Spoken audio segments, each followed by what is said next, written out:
Hi, I'm Emma, a 29-year-old software engineer from San Francisco. When I got home from work, I was shocked to find my bedroom door open. Instead of my neatly arranged room, there were boxes of baby clothes and a crib where my desk used to be. My younger brother Ryan, who had moved out after getting married, was nowhere to be seen. "Ryan, what happened here?" I shouted, my voice echoing off the empty walls. Ryan appeared from down the hall with a sheepish smile. "Hey Emma, surprise. Jen and I needed space for the baby, and your room is the biggest," he said. I felt upset. "You moved out my things? This is my house too. You can't just take over my space," I said. Ryan shrugged. "It's not like you need all this space. Plus, it's better for the baby." I tried to stay calm. "Better for your baby? Where are my things, Ryan?" "They're in the garage. I thought you wouldn't mind," Ryan said. "Mind? Of course, I mind. Since when did you decide to move back here anyway?" "We're tight on cash, and this place is as much mine as it is yours." "Mom and Dad agreed," Ryan said. It hurt that our parents had taken his side without considering that I had been paying the mortgage and expenses for years. This wasn't just about space, it was about respect. "So you all just made this decision without talking to me?" "I pay the bills here. My money keeps this house running," I said. Ryan crossed his arms. "Well, maybe it's time you stopped. We'll take over from here." I was stunned. "You and Jen can't even handle your own rent, and now you want to handle a $66,000 mortgage? That's a joke." "We'll figure it out. We always do. Why don't you find a smaller place? It'll be quieter for you, with no crying babies," Ryan said. The conversation wasn't going anywhere, and with each word, Ryan pushed me further away. I felt both betrayed and shut out from my own home. I knew I had to make a choice, stay and fight for my space or leave and let them face the consequences of their decisions. Looking around at the remnants of my life, the choice was clear. "Fine, Ryan," I said quietly, my energy fading. "I hope you figure it out, but don't expect any more money from me." Ryan's eyes widened slightly, realizing he hadn't fully considered the impact of his actions. But it was too late. I was done being taken for granted. As I walked to my car, I felt a bit of relief from years of feeling unappreciated. They might not have valued my contributions, but I did, and I wasn't going to support people who didn't respect me. I drove away from the home I'd known as an adult, feeling a mix of anger, sadness, and a new sense of freedom. A chapter of my life was closing, but a new one was beginning. As I drove through the city, the familiar skyline felt like a sign of new beginnings. For the first time in a long time, I was choosing myself, and it was both scary and exciting. The cold night air was sharp against my face as I arrived at my friend Mia's place. The drive had been a blur of streetlights and scattered thoughts. Mia opened the door before I could even knock, her face showing concern and surprise. "You look like you've seen a ghost. What happened?" she asked. I sighed, my shoulders heavy. "I did it, Mia. I told them I'm moving out and I'm not paying another cent for that house." Mia led me to the sofa and handed me a warm cup of tea. "Wow, that's huge. Are you sure about this?" "Yes," I replied, my voice steady even if my feelings were mixed. "They need to understand." I wanted them to see what life was like without me, hoping they'd finally appreciate everything I'd done over the years. Talking with Mia helped me sort through my feelings, but it didn't ease the guilt of leaving my parents or the anger toward Ryan for causing all this mess. Despite Mia's reassurances, the night was restless, filled with doubts and what-ifs.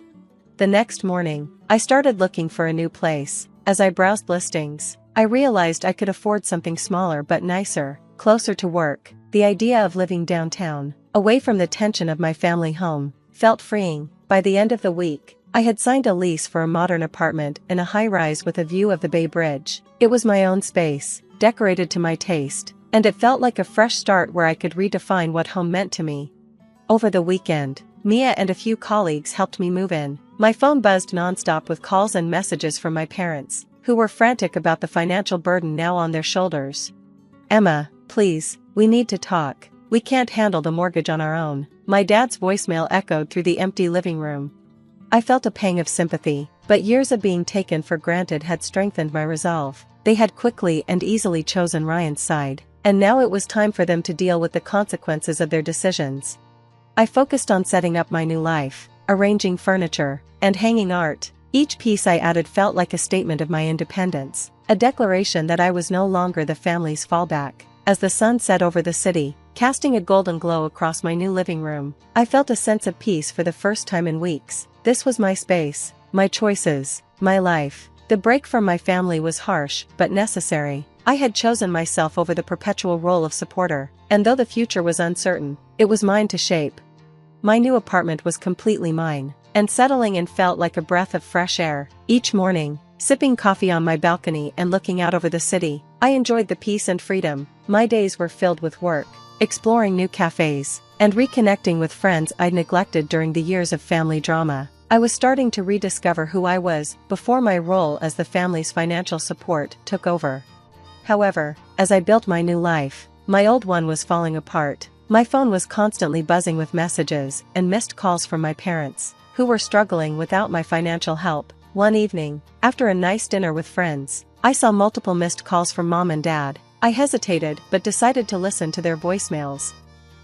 "Emma, it's Mom. We need to talk. The bank called today. They're talking about foreclosure if we can't make the next payment. We didn't realize how much we relied on your help. Please call us back." I sighed, feeling a deep sadness. It wasn't joy I felt, but sorrow for what could have been if they had valued me more. Going back wasn't an option. The next day, while at work, I got a text from Ryan that surprised me.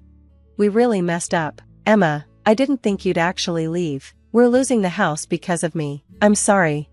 Ryan's message made me feel both vindicated and sad. It was the first time he acknowledged he'd taken me for granted, but his apology felt too little, too late. I replied simply, "I hope you find a way to fix this, Ryan. I'm not your safety net anymore." As weeks turned into months, my parents had to sell the house and move into a smaller, more affordable place. Ryan and Jen downsized too, moving into a modest apartment that stretched their budget. Through mutual friends, I heard about their struggles. Ryan took on extra work, and Jen started freelancing to make ends meet. They were learning the hard way about self-sufficiency and the cost of taking others for granted.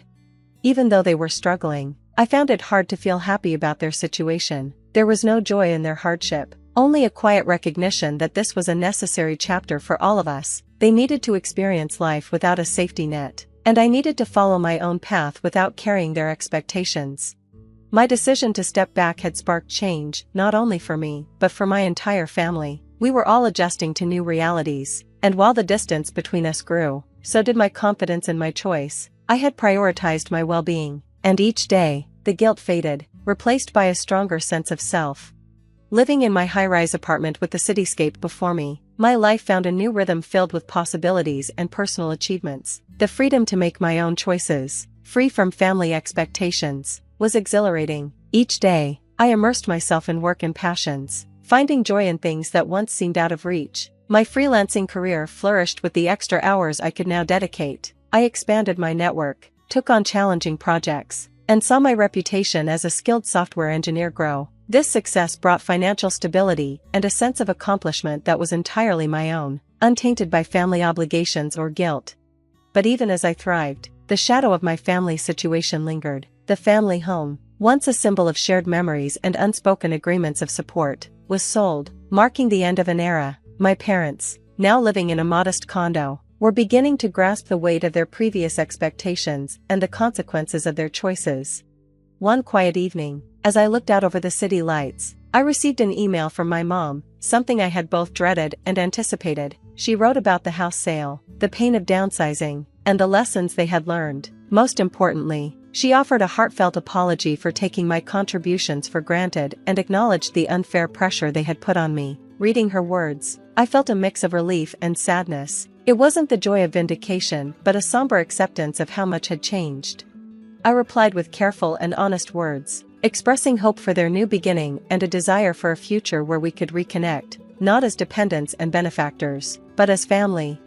As weeks passed, our communication, once tense, began to soften. We shared updates and small talk, rebuilding bridges that had seemed irreparably burned. Ryan also reached out with more thoughtful and mature messages. He shared news about his growing family and new job, showing he was trying to make amends through actions rather than words.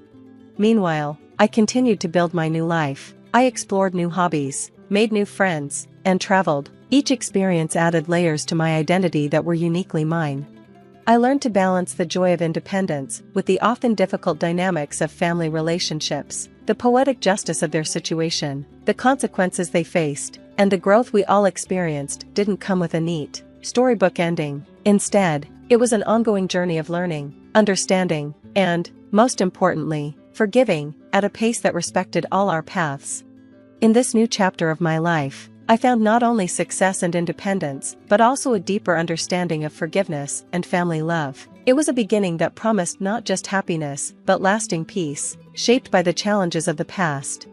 And that's where our story ends. Emma learned to stand up for herself and redefine her relationships on her own terms. Now, I'd love to hear from you. Do you think Emma made the right choice by stopping her financial support, or should she have handled it differently to keep family ties intact? Dive into the comments and share your thoughts on finding the balance between personal independence and family obligations. If you enjoyed the story, please like this video and subscribe to the channel for more content like this. Your support helps us continue sharing these stories. What are you doing? That's why that woman's daughter is no good. She's slow to learn, slow to move, and clumsy. I can't stand to watch her. It seems that my mother-in-law, Sally, has a grudge against my mother, and she has been targeting me as well, which is truly unpleasant to the point where I want to cut ties with her. However, I've been tolerating it because I get along well with my father-in-law, Joe, and my brother-in-law, Nick. But I've been putting up with it because she gets along well with Joe and Nick. That was until Sally started playing her schemes. My name is Mary, a 32-year-old housewife.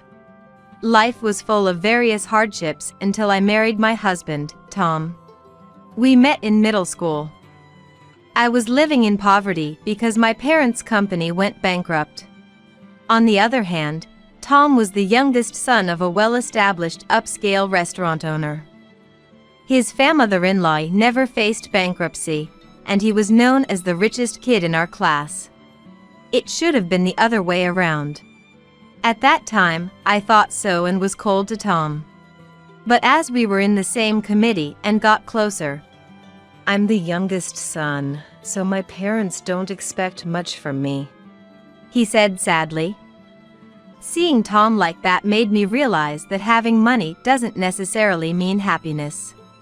From then on, I was drawn to Tom, and on the day of our middle school graduation, I confessed to him, and we started dating, continuing even after becoming working adults.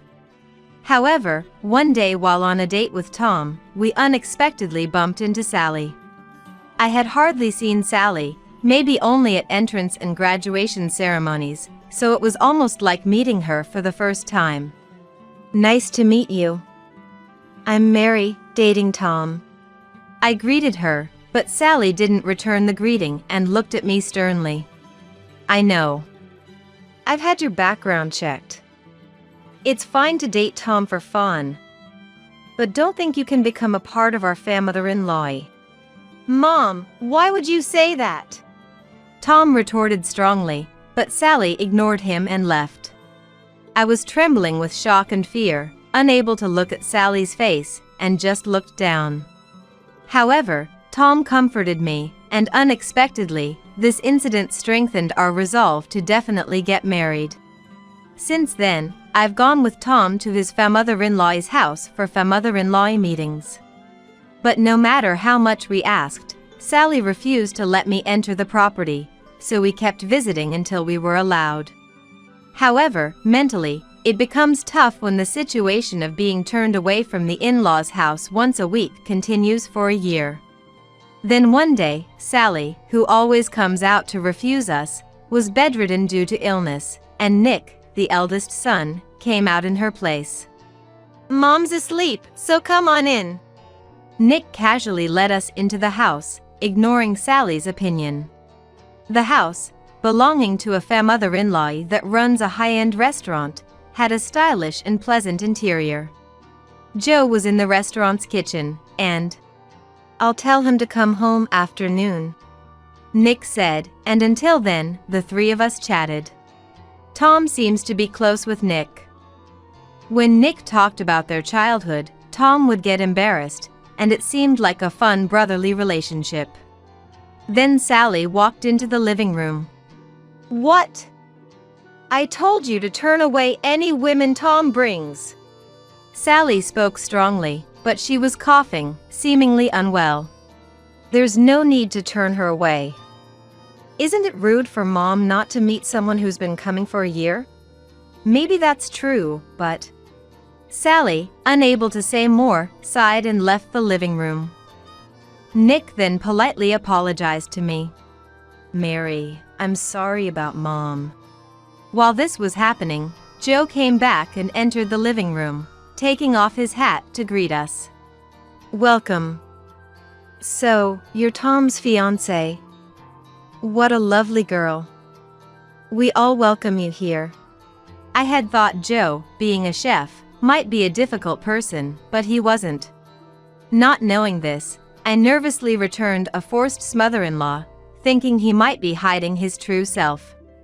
It turns out only Sally is against the marriage, while Joe is rather welcoming. Though we run a high-end restaurant, we're not a strict mother-in-law. I don't necessarily want the kids to take over the business.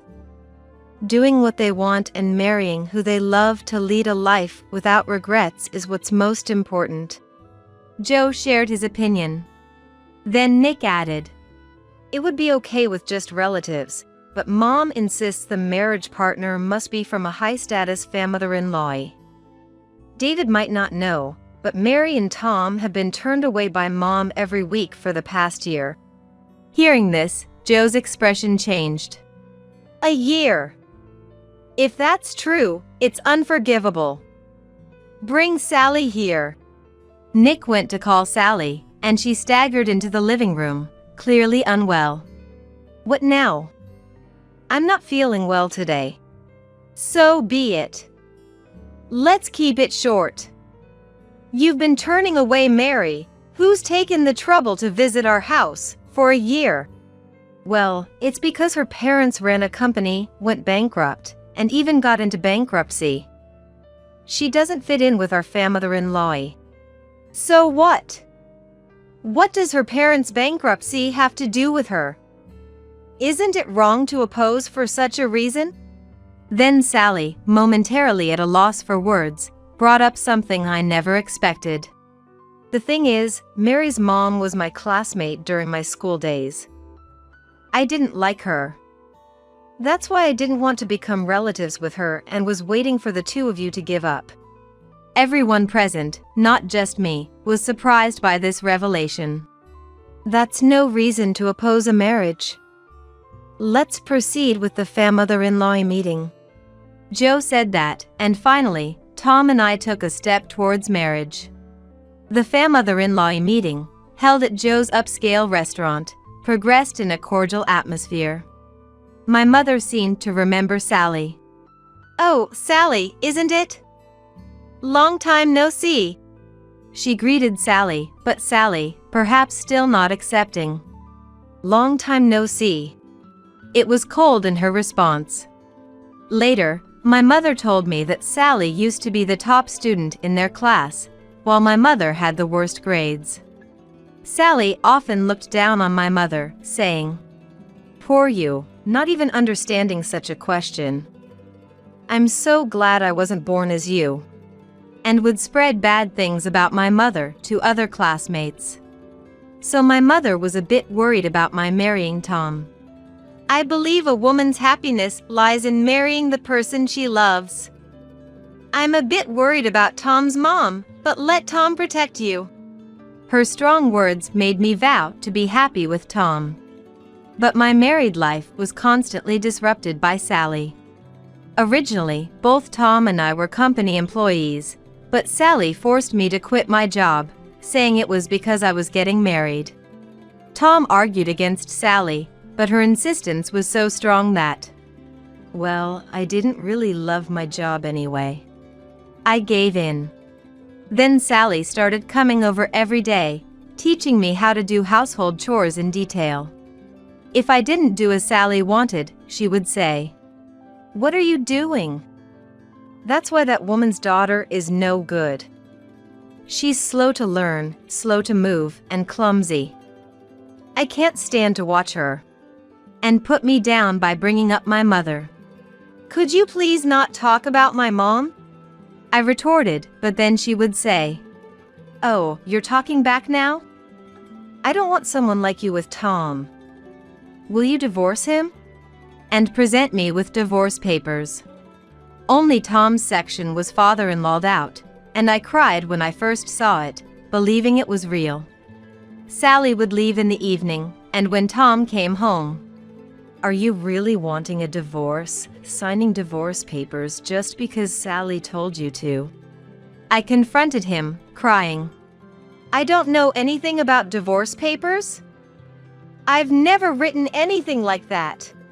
Tom insisted strongly, so the next time Sally brought out the divorce papers as a threat, I decided to check them more carefully. The handwriting looked similar in Lavar, but slightly different from his usual writing. "Sally, could I have those divorce papers? I want to go to the police to verify they're fake. You know, forging official documents is quite a serious crime." After I said that, Sally stopped bringing the divorce papers, but she continued to mock me for being poor and having bankrupt parents, making our mother-in-law and daughter-in-law relationship very strained. Even now, 3 years into our marriage, it seems Sally still doesn't like me. One day, when Sally came to our house, she surprisingly seemed calm, so I immediately became cautious. Then, "Mary, I'm sorry for everything I've done to you," Sally said. "What?" "I've been reflecting on how horribly I've treated you. So, as a gesture of reconciliation, would you like to join a dinner party I'm hosting? It's going to be a women-only gathering at our restaurant, kind of like a ladies' night. It won't be just any women, but wives of company presidents and women who run their own businesses will be there. I also want to make amends with your mom, so please come together." She invited me to the event. Sally seemed genuinely repentant. There's no reason not to forgive someone who is truly sorry.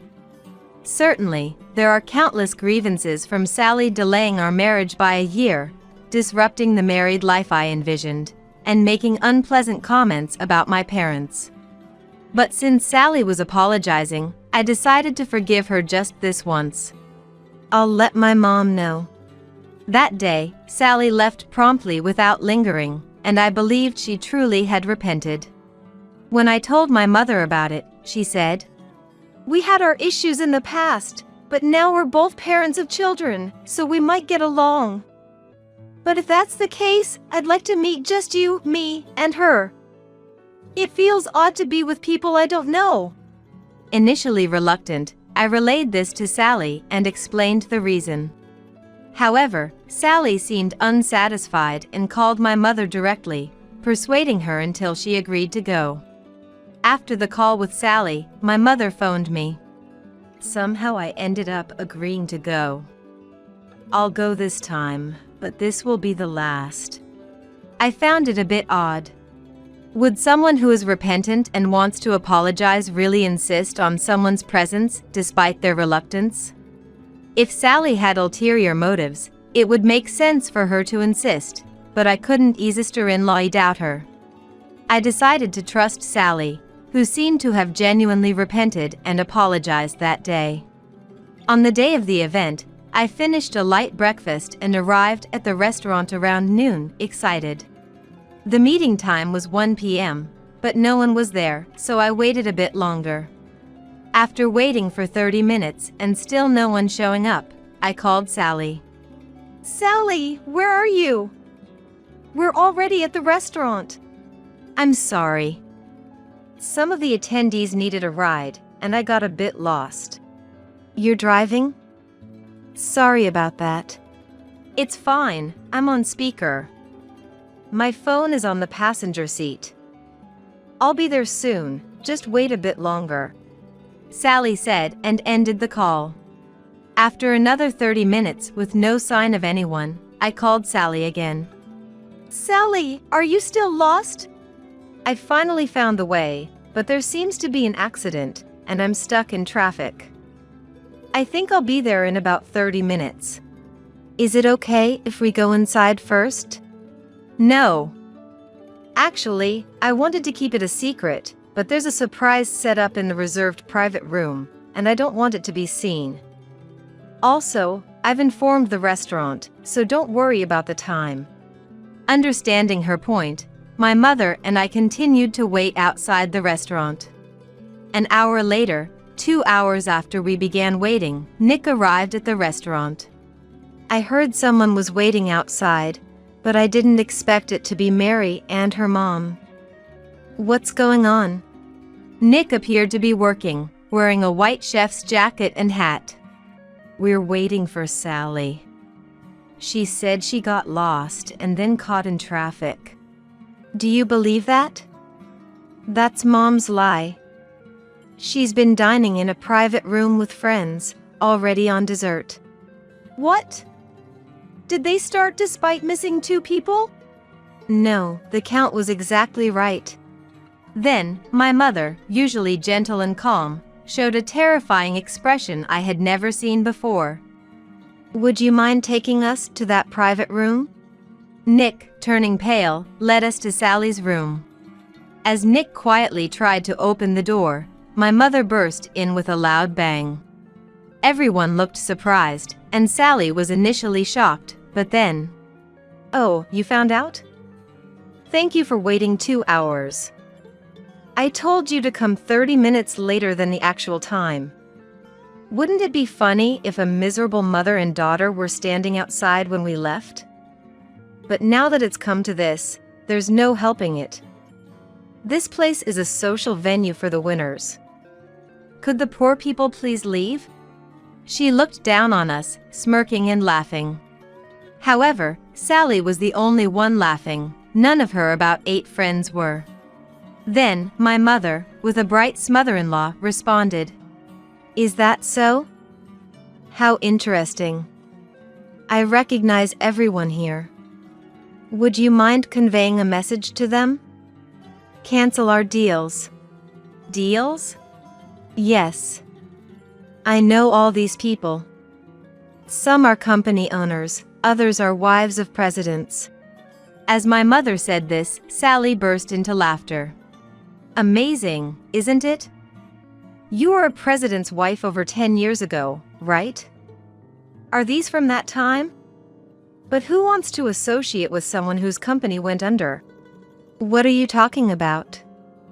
Yes, my husband once bankrupted his company and is now an employee, but I started my own company 5 years ago and made it big.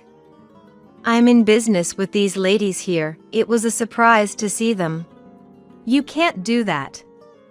You were always bad at school and clumsy. You'll bankrupt it again, won't you? Nobody knows when they might go bankrupt, but for now, it's growing well. Why are you stuck in the past? Don't compare me to my student days. My mother shouted this, and one of the attendees stepped forward. I didn't know about this. My apologies for any disrespect. But my colleagues and I here were unaware of this. We would like to continue a good relationship with your company.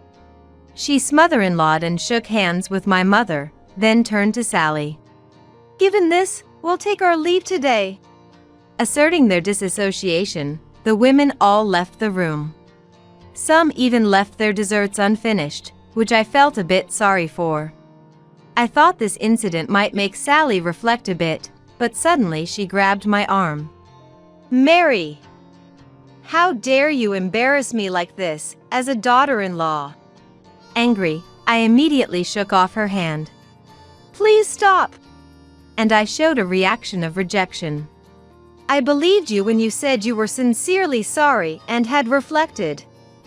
But this treatment is the worst, don't you think? I can never believe any apology from you again. I won't be fooled by such tricks, nor will I accept any invitations from you ever again. I had never spoken back to Sally this firmly before, so she seemed quite surprised. I didn't mean it like that. I just wanted you to respect me. I wanted to show you what happens when you mock me. I didn't think you'd get so angry. Please forgive me. Sally apologized again, but I was no longer willing to forgive. I wonder what method you'll use to deceive me next time. It's scary to think about. After that, Sally had nothing to say in return. Would you like to have a meal? I'll prepare a private room. Please wait here. Nick kindly offered and asked us to sit and wait. Both my mother and I, being very hungry, accepted his kind offer. Then, my mother and I enjoyed a lavish course meal, having a wonderful time. Later, the incident was relayed to Joe and Tom by Nick, and Sally seemed to have been severely reprimanded by everyone. Especially Tom, who declared to Sally, "I can't stand it anymore. I can't think of someone who hurts my beloved and her mom as my mother. Don't ever associate with me again." I was deeply grateful to Tom for standing up for us. Even Tom's brother, who lives far away, despised Sally for this incident, indicating just how much her actions were against human decency. Joe was particularly appalled and ended up handing Sally divorce papers and kicking her out of the house. Although Sally won't face financial difficulties even if divorced, due to property division, she's now living a lonely life, despised by her sons and abandoned by her relatives. Right after Sally stopped bothering me, I discovered I was pregnant. It seems the stress from Sally had been affecting me. This made me think that Sally had dug her own grave, and in a way, I was thankful for that. Tom was overjoyed about the pregnancy and said, "I'm sorry for all the stress you've endured. From now on, I'll do my best to protect our child and our whole mother-in-law." His words father-in-lawed me with happiness. I too resolved to protect and cherish the happiness of our precious famather-in-law.at that time. I thought so and was cold to Tom. Being called by my name just gets my heart racing. It's incredibly thrilling. In the dead of night, I stumbled upon Tanner and Rebecca, frolicking in the back seat of a car in the garage. Shocked by the unbelievable scene before me, I locked the two of them in the garage and headed back to my parents' house. I want to show those two, who've been making a fool of me, what real hell feels like. Back at my parents' house, I explained the situation to my parents and another person, asking for their cooperation in my revenge. Everyone agreed, and I resolved to make Tanner and Rebecca experience true hell. My name is Natasha. I'm a newlywed. I met my husband, Tanner, back in our student days. We were classmates in high school, worked together on committees, and had a few interactions. But that was the extent of our relationship. I never imagined that someone like him would approach me now, as adults. "Natasha, I really do love you," he said. Our relationship began right after graduating high school. During our final cultural festival as seniors, Tanner started to get involved with me, and we began to interact as friends. Despite barely knowing each other, he started pursuing me relentlessly right after graduation. I couldn't understand why a guy who was so popular among girls during our school days would be interested in someone like me. Even when I asked him why, he would simply say he was smitten, never providing a concrete reason. Suspicious of his motives, I spent 6 months investigating, but couldn't find any convincing reasons, and eventually, overwhelmed by his persistence, I accepted his proposal. If I just wanted to date and ditch someone, I wouldn't put in all this effort. "Can't you trust me already?" "I truly love you, Natasha," he said. Hearing those words, I began to consider trusting him. But as a novice in love, it took a lot of courage for me to date someone as popular as him. That's when I turned to my older sister, Rebecca, for advice. Rebecca was beautiful and stylish, rumored to be among the most popular in school, as I heard from her classmates. I thought consulting with Rebecca, who had plenty of experience in love, would help me find the answer. When I talked to her about it, her encouragement felt like a gentle push forward. "Just for dating, a playboy wouldn't spend 6 months. I really think Tanner is serious about you, Natasha. Why don't you accept it?" Rebecca's words convinced me to start a relationship with Tanner. A year went by. In the beginning, Tanner was incredibly kind. He treated me like a princess. He took me to my favorite places, and every anniversary, birthday, and event was celebrated with a surprise, making it feel like a dream. For someone inexperienced in love like me, all these felt like fairy tale moments, and I was thrilled to have taken the chance with him. Until the day we decided to get married. What's with this filthy room? I like things clean. You know what happens if you turn this place into a dump, right? After deciding to get married, we bought a new house. Tanner worked as a laborer in his father's company, earning around $40,000 a year. He didn't have the means to buy a house. Yet, disliking used things, Tanner insisted I stretch our finances to purchase a new home. Calling household management a hassle, he dumped all responsibilities on me, living freely himself. This is your house too, so I wish you'd help with the cleaning. I have a job too, so let's support each other, okay? You can at least tidy up, can't you? I work as a nurse with irregular shifts. Tanner actually spends more time at home and earns $30,000 less than I do. Despite the significant differences in time and money, he doesn't cooperate at all. I cover all household expenses, while Tanner only spends his salary on leisure and consumables. Before marriage, he spoke of mutual support and striving together. But after moving in, Tanner changed completely. He became a total freeloader. I once tried to get him to cook, but the taste and his knife skills were disastrous. The house ended up a mess, and I gave up on having him cook. If I let him do the laundry, he'd throw everything in together, causing shrinkage and color bleeding. He was far from trustworthy. Even Mary, my mother-in-law, had concerns, but I never anticipated it being this bad until I saw it with my own eyes. You're the one who told me not to do housework, right? Now you're making it sound like it's my fault when you start getting called out? Initially, I patiently taught him household chores, but Tanner was short-tempered and prone to violence.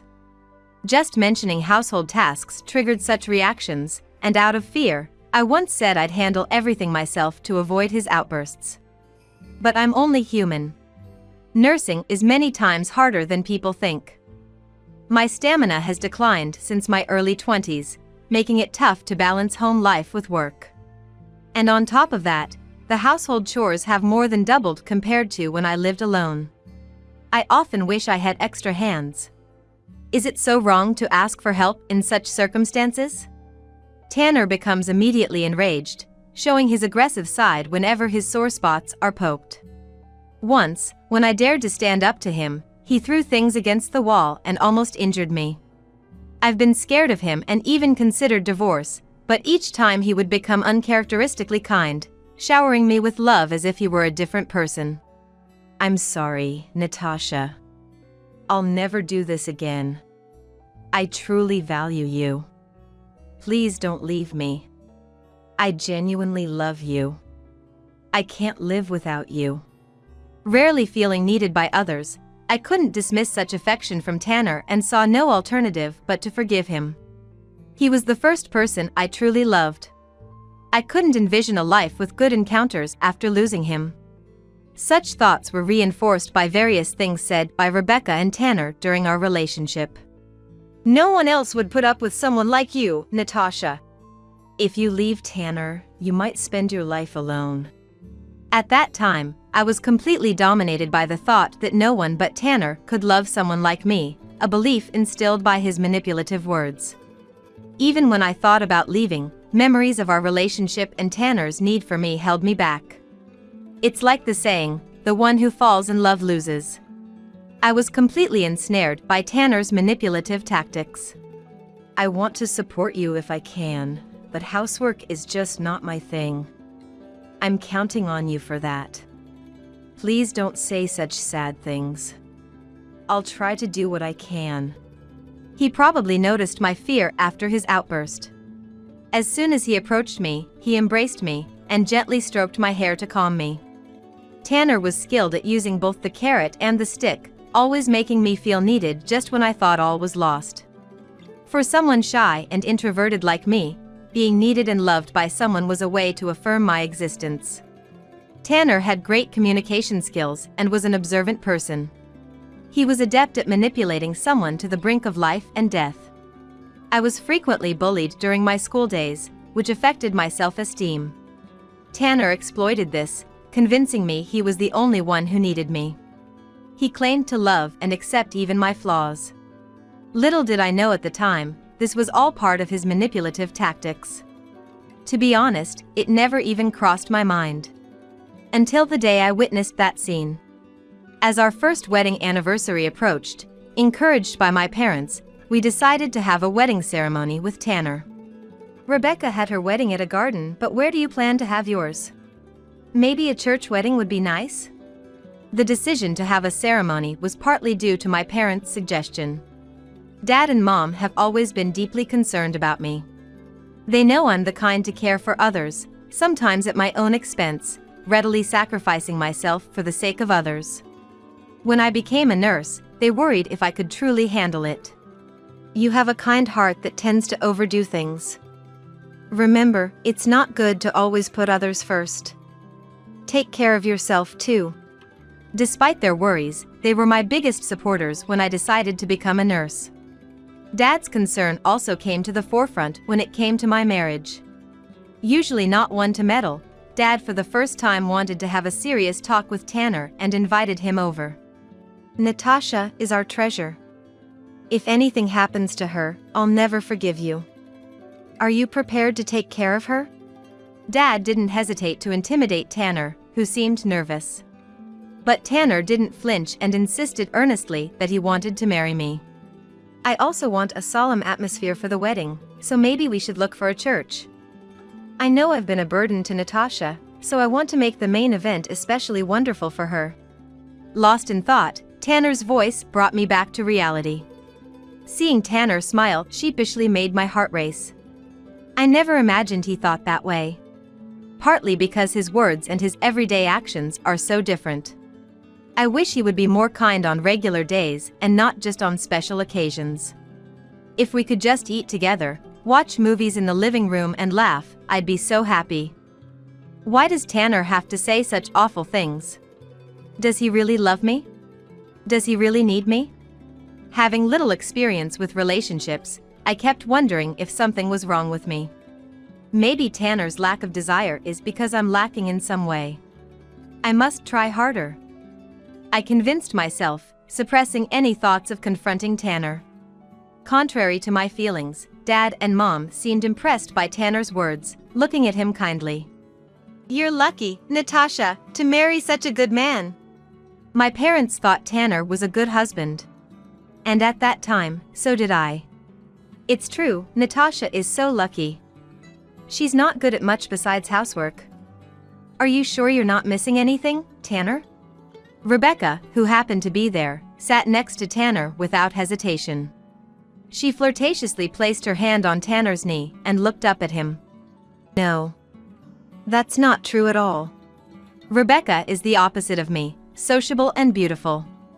She's always fashionable and brand conscious. And thanks to her husband who runs an IT company, she lives a lavish lifestyle. Rebecca often looked down on me, belittling me to elevate herself. But she too was adept at getting her way, manipulating me skillfully. Back then, I didn't realize I was being used by Rebecca. I felt happy to be relied on and pampered. Is that so, Natasha? You too shouldn't let go of such a good man so easily either. After all, you're just a burden with no redeeming qualities. Rebecca! Such mockery was a routine occurrence. She used her pretty face and tears as weapons, pushing people away from me. Everyone seemed to side with Rebecca. The only exception was my parents. Mom always scolds Rebecca sharply whenever she mocks me. Seeing no way to turn the situation in her favor, Rebecca quickly leaves the scene, but the pain in my heart lingers. What was a joyful moment is ruined by Rebecca's words. Tanner, along with Dad and Mom, apologizes, but he just laughs it off, saying it's nothing. Deep down, I wish for some comforting words, but I don't have the courage to ask for such audacity. It's my fault, as always, I tell myself, accustomed to resolving things on my own. Time passed and it was now the day before the wedding. The ceremony was set to be held at a church, and today, Rebecca was visiting my house. She said it was closer to the venue from our place. Let's call it a night since it's early tomorrow. I'm borrowing your bed. After having dinner and a shower, we enjoyed some drinks. It was past 10 p.m., and we were all feeling the effects, so we decided to get some sleep. I would share the bed with Tanner, and Rebecca would sleep in my room. Around midnight, with the feeling of warmth vanish from the futon, the chills woke me up. Tanner? It was still autumn, a bit chilly for a nighttime stroll. Maybe he went to the grocery store without saying anything? It was unusual for Tanner to leave like that, so I decided to look around, starting with checking the car in the garage. That's when I heard it. No, Tanner! It sounded like Rebecca's voice coming from the direction of the car. Tanner's car was there, not looking like he went to the grocery store. Thinking Tanner might be nearby since Rebecca called his name, I walked towards the sound. Being called by my name just gets my heart racing. It's incredibly thrilling. I spotted the two in the back seat, engaged in something. Just as I was about to approach and call out, I witnessed an unbelievable scene. Rebecca, can you keep your voice down? It's impossible, Tanner, be gentler with me. The two of them were naked, embracing, caught in the midst of intimacy. Shocked and wordless, I collapsed on the spot. They didn't notice me, completely absorbed in each other. Maybe it was too hot with the windows up, or they needed some fresh air, but the car windows were open. Because of that, Rebecca's sugary voice and Tanner's animal-like breaths were audible. The disturbing sounds filled me with discomfort and nausea, and I crouched down, trying to hold back vomit. What's happening? What are Rebecca and Tanner doing? Is this a dream? Am I having a nightmare?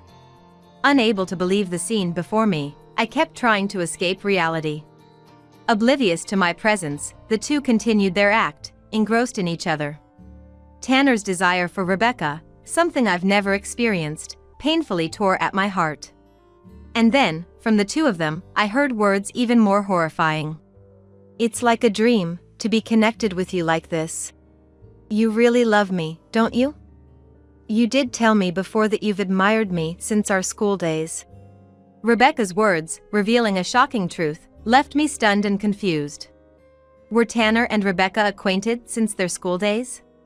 But how could Tanner have known Rebecca? When I saw you at the cultural festival, you were just too dazzling. I used Natasha to get close to you. When I heard you were married, I couldn't hide my shock. Tanner's words brought back a memory. On the day of the high school festival, Rebecca, who was hunting for boys, visited my class's booth. There, as I played the role of a waitress in a cafe, being teased and mocked by Rebecca, Tanner had fallen for her at first sight. Learning that Tanner had targeted me for use since those days brought tears welling up in my eyes. But now, I'm connected with you like this. When you approached me, it felt like a dream. And to suggest something so wicked, you really are someone not to be underestimated. Hearing this, my astonishment was apparent.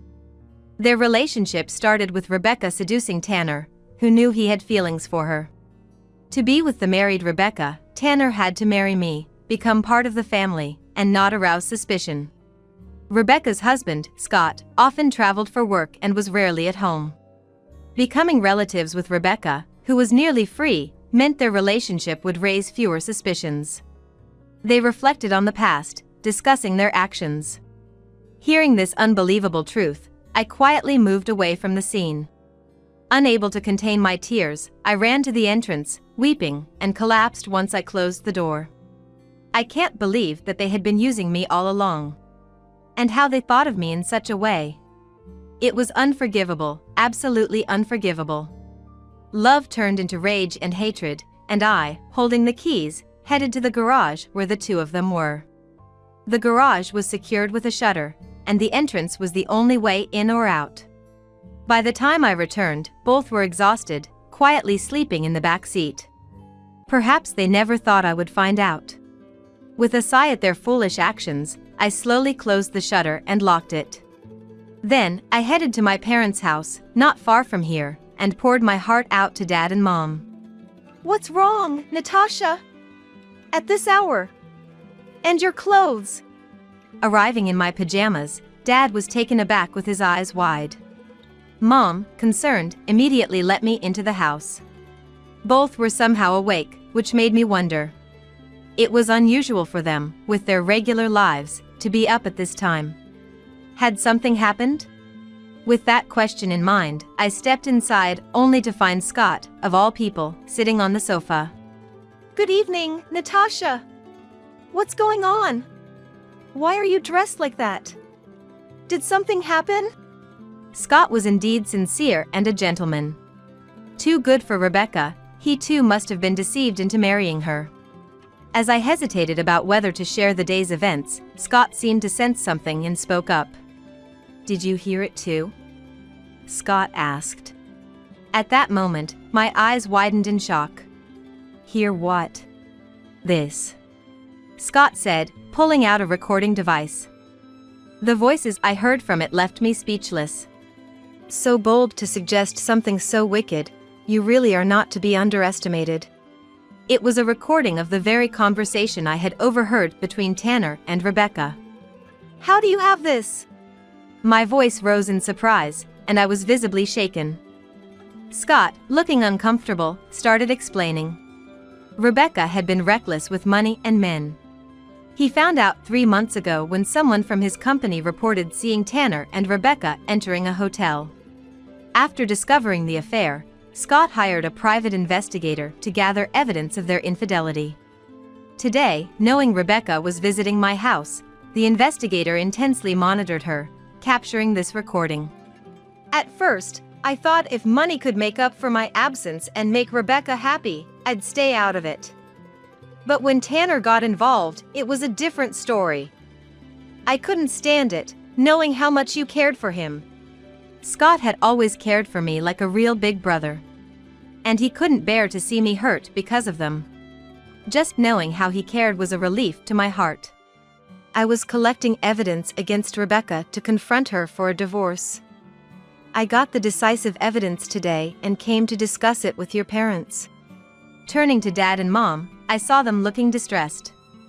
Dad was even apologizing profoundly to Scott. "I'm sorry for Rebecca to do such a thing. We're deeply ashamed as parents. We know an apology won't make up for it. Please, do whatever you feel is necessary to find peace." Watching Mom cry and apologize, my heart ached. Please, lift your heads. It's not your fault. Those who used Natasha and committed these acts are the ones to blame. Though Scott must be hurting too, he remained composed and comforted my parents. After calming them down, he turned to me. Natasha, what are your wishes? I'm fine as long as I can sever ties with Rebecca. But you must want more than that. Yes. My wife seduced your husband. I bear some responsibility. I want to support you fully, so you can find closure. Empowered by his resolute gaze, I declared my desire for revenge. I want to show those two who belittled me what true hell feels like. Overwhelmed with anger and frustration, I let my tears flow freely. Looking up at Scott, I voiced my true feelings for the first time. I want them to taste despair. Leave the financial aspect to me. I'll do everything I can. What do you want to do with those two? Hearing Scott's words, I candidly voiced a plan that had come to mind.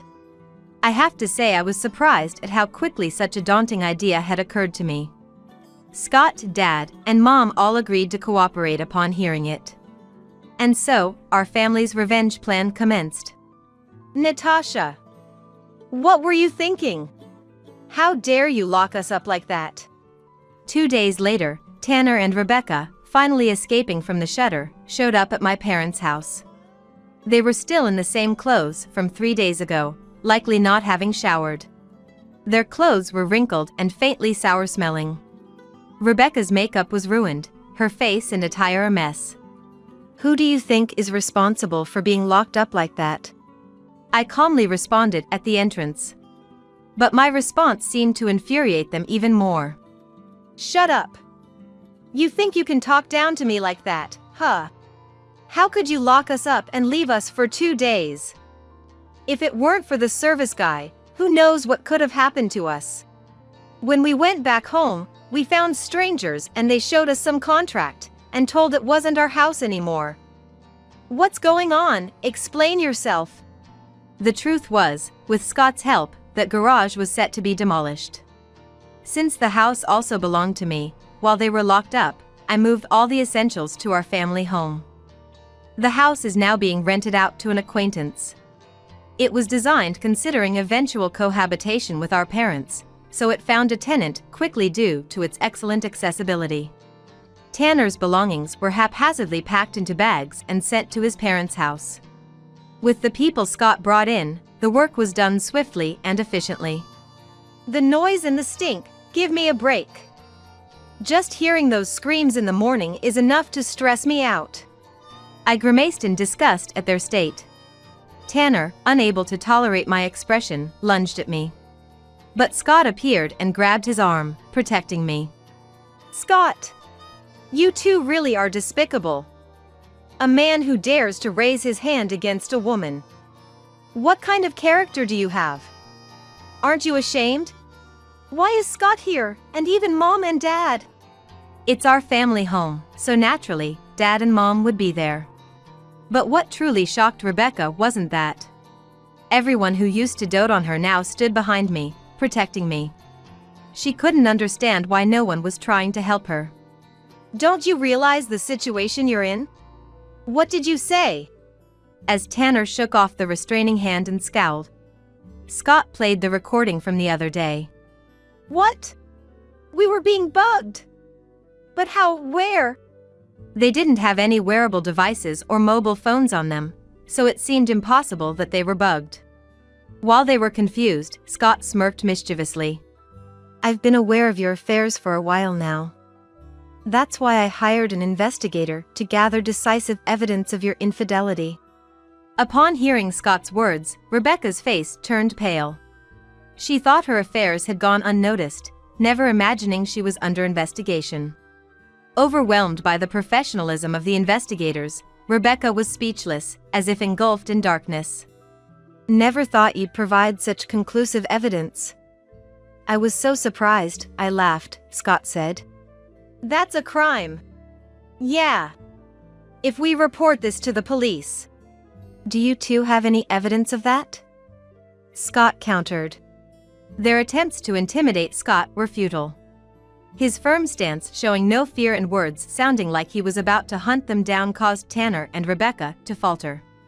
If you two, who are financially inferior to me, want to hire a lawyer and go to court, I'm more than ready. If I say I just happened to encounter you and recorded it, it doesn't prove I hired an investigator. If you want to challenge me, gather evidence that could defeat me first. Indeed, a savvy businessperson. His quick thinking is extraordinary. The two, unable to respond, switched their target to me. What about you locking us up? That's a serious crime. Do you have proof? What? Stunned by the question, Tanner was at a loss for words. Now it was my turn to corner them. There's no evidence that I locked you up, but there's proof of your affair on the garage's security cameras. I bet they captured some unsightly footage of you two getting into the car and doing indecent things.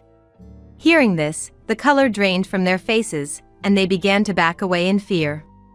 I believed your words for years, thinking you truly cared for me. But it was all an act, just to connect with Rebecca and cheat on me. No, it's not like that. Natasha, please forgive me. I really love and no one else. Me too. What happened with Tanner was just a momentary lapse, nothing serious. I swear it's true. Please believe me, forgive me, Scott. Realizing their disadvantage, the two abruptly changed their tone and started apologizing. They were clinging to our feet, weeping and pleading for forgiveness in their disgraceful state. Let go. What? I said let go. I yelled at Tanner, and Scott shook Rebecca off. Why would anyone forgive you too? No matter what happens, I will never forgive you. No matter how much you apologize or beg, I will never forgive you. Rot in hell with your regrets. With an anger never shown before, the two were thoroughly intimidated and fled the house. Dad and Mom, who had been watching worriedly, came to comfort me, and Scott gently stroked my hair, saying I did well. At that moment, overwhelmed with relief, I broke down in tears. The harrowing days I endured felt like hell itself. Clinging to memories, I tried to endure, but I was reaching my limit. Before breaking down, I managed to end that life, and the feeling of liberation made my emotions erupt. Thus, I successfully executed my revenge on Rebecca and Tanner. They fled to Tanner's parents' house, but as I had already explained the situation, they were denied entry and turned away. Moreover, due to their misconduct, John, my father-in-law, refused to employ him any longer. Tanner was already problematic at the company, so it didn't take long for him to be disowned, as I learned later. Rebecca and Scott soon divorced. Despite Rebecca's pleas until the end, she lacked the financial means to contest the divorce settlement and had no choice but to accept Scott's terms. Naturally, Tanner and Rebecca were charged a significant sum for compensation, considering the cancellation of the wedding and all the preparations that were ruined. Thanks to Scott hiring an excellent lawyer, we managed to make the two sign an agreement ensuring they'd pay up, and now they are both working desperately to fulfill it. I explained the situation to everyone who was supposed to attend the wedding. They were all disillusioned but supportive, offering understanding and assistance. I also made sure to explain the situation to the neighbors when the two were locked in the shutter for 2 days. I didn't want any commotion or the police getting involved, which would jeopardize the plan. Being well liked by the neighbors and Rebecca being known as the unpleasant sister who always looked down on me, everyone sided with me. As a result, Tanner and Rebecca are now viewed coldly by everyone. Once living a lavish life, they now lead a life of poverty, struggling daily, considerably thinner, as I've heard from friends. 4 years have passed since the incident. I'm devoted to my work, and Scott is also busy with his own. Dad and Mom are living fulfilling days, supporting my life and career. They even encourage me to find happiness when I meet the right person, motivating me to look forward. Hoping to make them proud, I'm also investing in self-improvement. Being broke and useless is grounds for divorce. So said Matthew as he left the divorce papers on the table and walked out. I was left staring at those papers, dumbfounded, on my hospital bed. I had my suspicions for a while. But, to think he was actually cheating.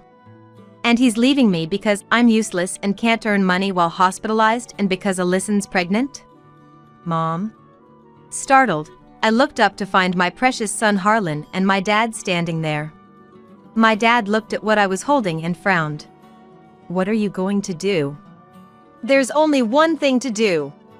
With some persuasion, I managed an early discharge and headed to the bank where Matthew works. My dad, who drove me there, cheered me on.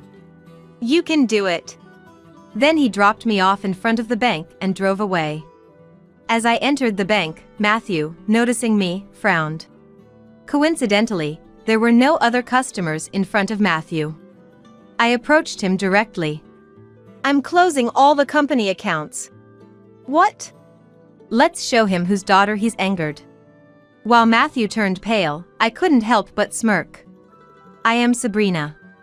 A 32-year-old corporate executive and mother of one. I have a 7-year-old son named Harlan and my husband's name is Matthew.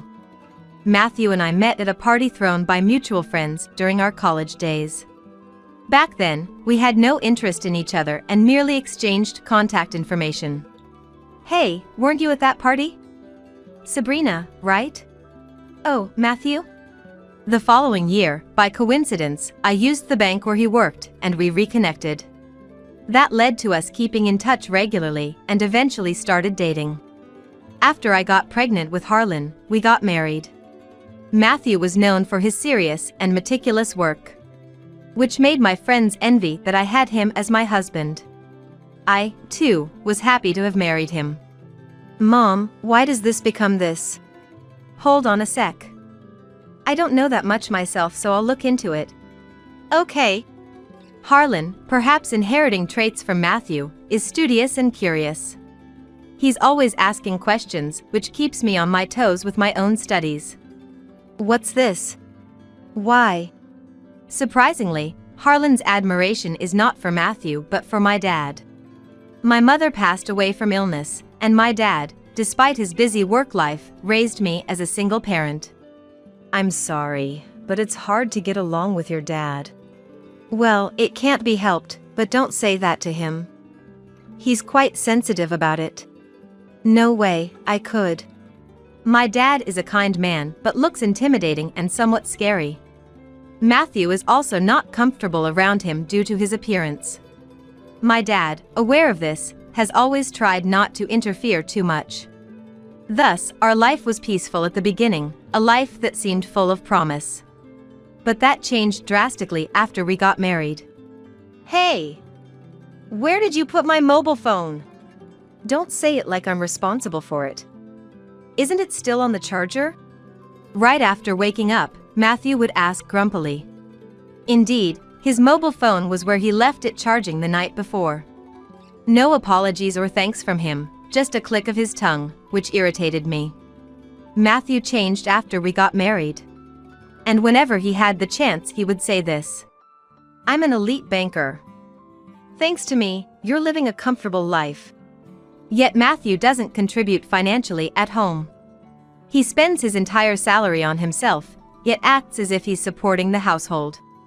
In reality, I'm the one supporting our family.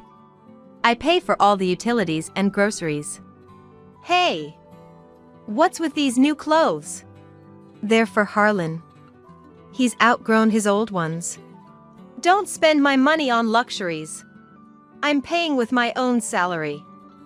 I don't even have access to your account. Yet, if I take Harlan out for a meal or buy new clothes, he immediately complains. He seems to dislike any form of luxury, no matter how small. On the other hand, my dad is the type of person who's willing to spend money for our sake. The apartment you're in now is too small, right? That's why I bought the condo you and Matthew wanted to live in. And it's not far from my place, so I could be close with you guys. He said, laughing, and gave us the top floor as a gift. And to be there for us in times of need, he lives on a different floor in the same building. Mom, can I go to Grandpa's? Of course, but just because it's the same building doesn't mean you can stay out late. Make sure you come back before it gets dark. Okay. It might be natural for Harlan to be closer to his grandfather than his father, Matthew. Whenever he has the chance, Harlan goes to see my dad. Where's Harlan? At Dad's place. Is that so? Matthew never complains about my dad to him directly. And it seems he's careful not to say too much around Harlan, fearing he might tell my dad. It's just me he's bold with. Certainly, I keep quiet not to trouble my dad. Well, if it's just complaints, I can ignore them. That's how lightly I thought of it as. And so, unlike my dad, Matthew doesn't participate in childcare at all. I've been called out by Alyson, so I'm heading out. What? Again? And it's Matthew's childhood friend Alyson who's stealing away his time from childcare. I dislike her, more than just being uncomfortable around her. Matthew and I are like siblings. So please don't misunderstand. Every time she meets me, she would say something like that. Yet, she always tries to assert her dominance. Matthew used to be. As if she knows Matthew better than I do, which is just annoying. Valeria, Matthew's mother-in-law, also dotes on Alyson, which complicates things further. Why did Matthew choose such a woman instead of Alyson? He should have married Alyson. When called to my in-laws, Valeria made sure to say such things loud enough for me to hear. John, my father-in-law, always scolds her for it, but she doesn't seem to care. Alyson claims to be a natural airhead. I'm just a natural airhead, that's why I rely on Matthew so much. I don't mean to make Sabrina uncomfortable. This might be okay if she were younger. But she's 28, not exactly young. It's time she acted her age. The reason she and Matthew didn't end up together is because of John. I don't want such a woman even as an in-law. If it really comes down to it, I'll divorce you. Alison can hardly be called as a good person. She's notorious for playing around with men and doesn't work either. Whatever she wants, she gets Matthew to buy for her. John despises Alison and strongly opposed their relationship. I could never understand why Valeria adores Alison so much. I'm sorry for my wife's behavior. It's not something you should apologize for, John. Matthew too. To not defend his wife from such remarks, and instead, being friendly with such a woman. True to John's words, no matter what Valeria says about me, Matthew never defends me. Sometimes, he even laughs. Why do you say those things, Grandma? If Mom and Dad hadn't met, I wouldn't be born. Does that mean I'm an unwanted child to you, Grandma? No, that's not true at all. Harlan always stands up for me in place of Matthew. Harlan may not understand how children are made, but he knows they can't be born without both parents. Valeria adores her brilliant grandson, so she refrains from making such remarks in front of Harlan. In that aspect, Valeria and Matthew are very alike, making it seem they really are related. I have plans to drink with Alison tonight, so I'll be home late. Oh, really? Gradually, I started to wonder if Matthew was necessary for us at all. And I began preparing for divorce. Harlan seemed to sense something too. If there's anything I can help with, just let me know, he said, showing concern for me. Then, I was summoned by Valeria. I really didn't want to go, but she kept calling persistently enough that it would affect my work if I didn't show up. John is away on business, so there's no one to carry heavy things. Can you buy some rice? Apparently, John was on a business trip. I wanted to tell her to just order it online, but saying that would clearly lead to an argument. After being tasked with carrying heavy items after work, I was exhausted. As I was heading back to the condo in a daze, my body was thrown by a car. It seems a car that ran a red light hit me. The driver who hit you fled the scene, and we're currently investigating. I was informed while lying in a hospital bed.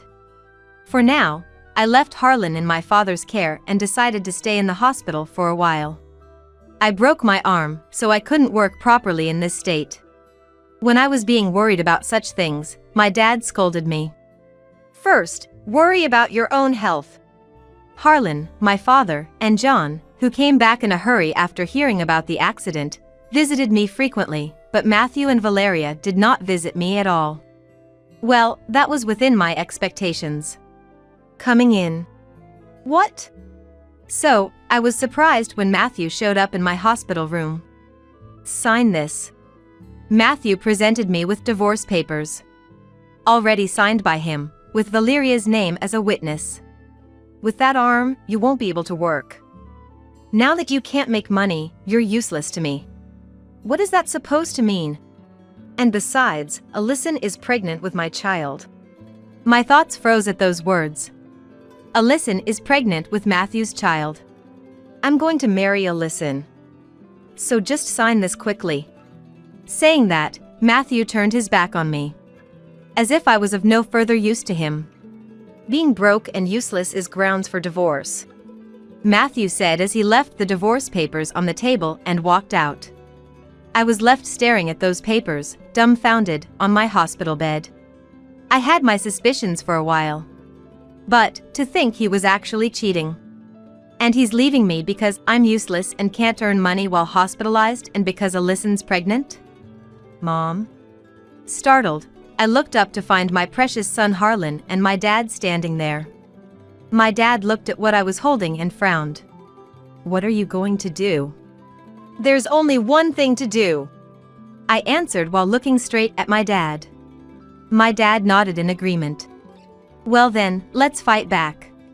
With some persuasion, I managed an early discharge and headed to the bank where Matthew works. My dad, who drove me there, cheered me on. You can do it. Then he dropped me off in front of the bank and drove away. As I entered the bank, Matthew, noticing me, frowned. Coincidentally, there were no other customers in front of Matthew. I approached him directly. I'm closing all the company accounts. What? Matthew's expression clearly said, "What are you talking about?" Without taking a number, I stood directly at the counter, noticing a few annoyed glances from others. Oh, excuse me.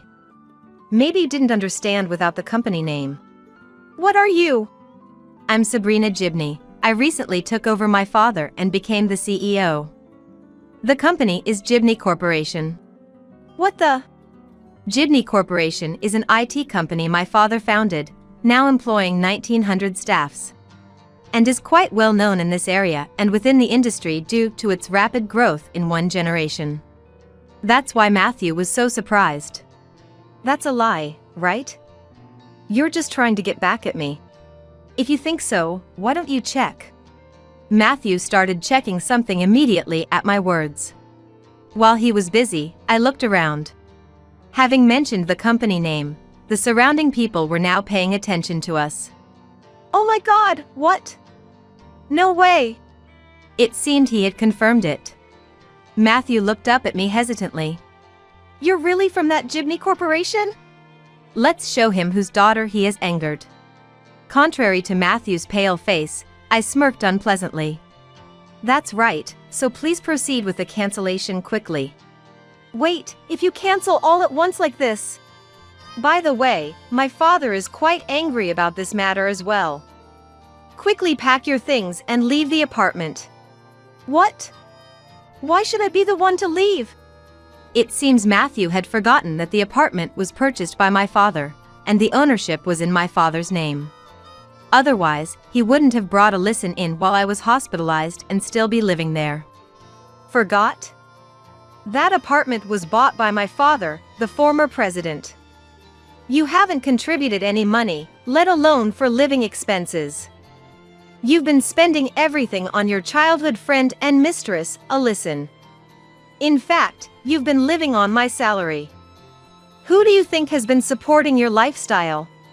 Well, about that.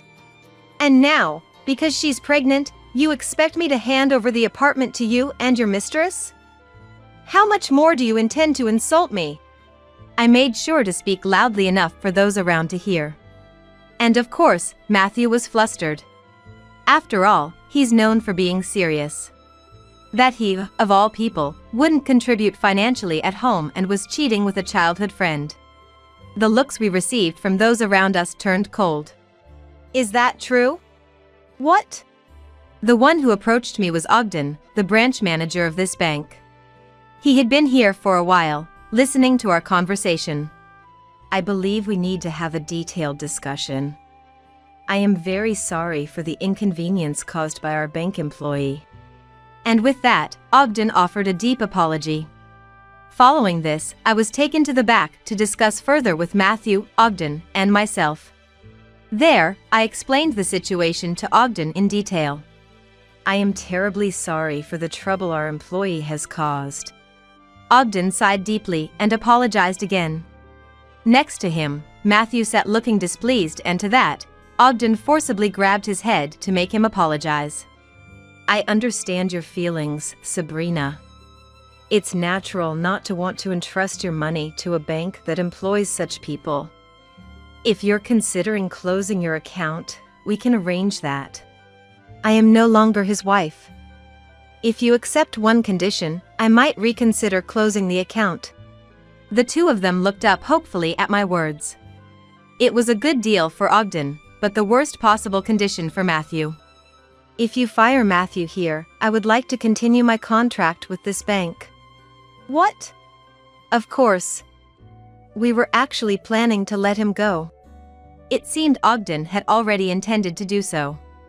Matthew, initially confused, gradually turned red in the face. As he was about to say something. Excuse me, but Sabrina's father has arrived. Another bank employee approached us. I had asked Ogden to let him in, thwarting Matthew, who, frustrated, closed his mouth. Why do I have to be here? What? Mom? Sorry for making you wait. Dad entered, firmly holding Valeria's arm. Valeria, looking displeased, glared at me upon seeing me. This is your doing. What are you trying to accomplish? I'll never forgive you for treating your mother-in-law like this. Quiet. As Valeria began to shout, my dad fiercely scolded her. Giving an even more intimidating look, he managed to silence them. I know you've been harassing my daughter. Calling her for trivial tasks, making her carry heavy things. Despite this, instead of showing gratitude, you prefer to listen, and you made sure my daughter heard it. And Matthew, far from defending, laughed, and even Harlan had to step in to protect her. My dad's angry voice echoed through the bank. Matthew tried to intervene but remained silent under my dad's stern gaze. And I'm aware that Alyson is the one who hit Sabrina. That woman has already been arrested by the police. Could Alyson really have done such a thing? Why are you surprised? You're the mastermind.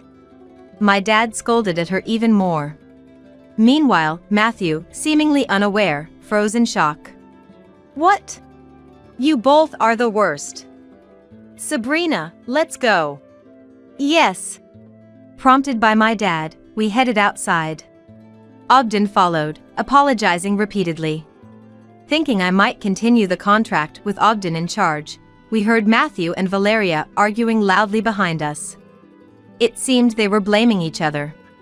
Their voices could be heard outside, and the customers and bank employees who were present whispered that what they had heard was true.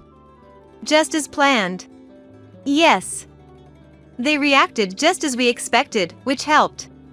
Our plan had gone smoothly, and we left the bank laughing confidently. As a result, Matthew was indeed fired. Thanks to the police conducting a thorough investigation, Alyson received a prison sentence.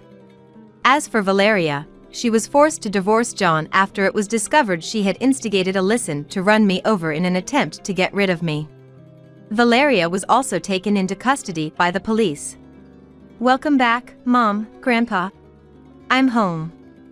Thank you for looking after Harlan, John. No problem.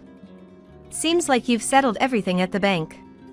After cornering Matthew and his accomplices at the bank, I went to pick up Harlan, whom I had left with John. John had helped a lot this time too. He found evidence that Valeria was instigating Alyson and discovered notes about their plan to eliminate me, which he handed over to the police. When I thanked him for everything, John said with a smile, "You did great." Since then, my days have become busier than ever. Being busy as a next-in-line president and a board member already, becoming president has added even more responsibility on me due to Matthew. And as for my dad, he started a new company. I've always wanted to start a new company, he said, pushing the presidency onto me, eager to show Matthew up. Because of that, both my father and I became busy, so John has been looking after Harlan. Apparently, John's business trip was forced upon him because Valeria was having an affair with his boss. He took early retirement and moved into a vacant apartment in our building. I'm currently studying about remote work. Planning to eventually entrust him with work, I've sent someone knowledgeable his way. He seems very capable, so I'd like him to excel in my new company. It seems my dad and John got along very well after this incident, often visiting each other's apartments to drink and chat. On the other hand, Matthew, having been driven out, returned to his empty family home. Unable to find employment at any bank with rumors spread by my dad and I everywhere, he was left unemployable, forced to pay me compensation through debts. Now, spending his days tirelessly working part-time jobs, he came crying to us, but we collectively ignored him. Once rumored to be on the fast track to becoming a branch manager, he has fallen far. When I grow up, I want to be like Grandpa. Harlan has come to respect my dad even more after this incident. Seeing him as a hero for rescuing us from the malicious acts of Matthew and Valeria. Would you take over for Grandpa someday? Yes. Hearing Harlan's willingness to follow in his footsteps, my dad was overjoyed. Determined not to be outdone by my father, I resolved to work even harder. Eventually, both my company and my father's company settled down. "Oh, welcome home, Mom." "Welcome back, looks like you worked hard." When I come home exhausted, I find John had already prepared dinner for us. "I helped today too." "Really? "That's great, Harlan. I'm looking forward to dinner." Praising Harlan's effort with a smile, my dad also returned home late. Then, the four of us sat around the dining table, chatting and eating dinner together. In stark contrast to us, Matthew and his accomplices were scattered. Matthew piled up debts upon debts, eventually becoming indebted to a loan shark. And I heard rumors he was put on a ship. Matthew's family home was sold to pay off his debts, and Valeria, now without a place to go, was spotted living under a bridge by an acquaintance. By the way, I received an apology letter from Alyson's parents. They're good people, I hope you'll read it. If you say so, John. According to the letter from Alyson's parents, she gave birth in prison. They took the child in, and after Alyson's release, they moved away to ensure she wouldn't rely on them. The letter contained deep apologies to me. Alyson's parents seem like very good people. I sincerely hope the child grows up to resemble their grandparents rather than their parents. Nonetheless, Alyson too has lost a place to return to. I hope she reflects on her sins in her solitude. Time passed by and it had been 10 years since the divorce. We've grown without being troubled by Matthew. Did I even have a dad? Apparently, he vaguely remembers Matthew's existence but considers irrelevant to his life. And I too, have completely forgotten about his existence. I've decided to take over Grandpa's company after all. If that's what you've decided, I won't object. Harlan chose to inherit my dad's company, which was originally a company making toys. Starting as an ordinary employee, Harlan is valued for his constant flow of ideas. Maybe it's time to leave the company in Harlan's hands. My dad would say so in a laugh. Once he hands over the company to Harlan, he plans to live a quiet life in the countryside. I'm also finding a successor and teaching them my job earnestly. Once they've grown enough, I too might consider early retirement and start a new path. With that thought of future in mind, I will continue to work as the CEO. Mom's been in an accident and taken to the hospital. Please, can you drive me there? I pleaded with my husband, tears streaming down my face. I had just received word that my mother was in a critical condition, unconscious after a traffic accident. However, upon hearing the situation, my husband responded, "I can't, I'm off to a company trip now," bluntly refusing my desperate request. Even as I persisted, he mocked me, saying, "The trip is more important to me. Visiting someone else's mother in the hospital is a waste of time. I'm definitely not going. My name is Jane. I'm 29 years old. My husband, Ben, who is a year older than me, and I got married 2 years ago, both of us working full-time. We met in the same university club. Although the club had many members and it was hard to talk to everyone, we ended up sitting next to each other at a drinking party one day, which led to us becoming close. We also discovered that we both were only children who grew up in single-mother households after losing our fathers early, which quickly brought us closer together. We started going out more and naturally progressed to dating. When we both became comfortable in our jobs as working adults, Ben proposed. Neither of us is currently thinking about children since we're both focused on our careers. However, we do want them eventually and have talked about buying a detached house when the time comes, shortly after getting married. Currently, we're renting an apartment and live close to both of our parents' homes.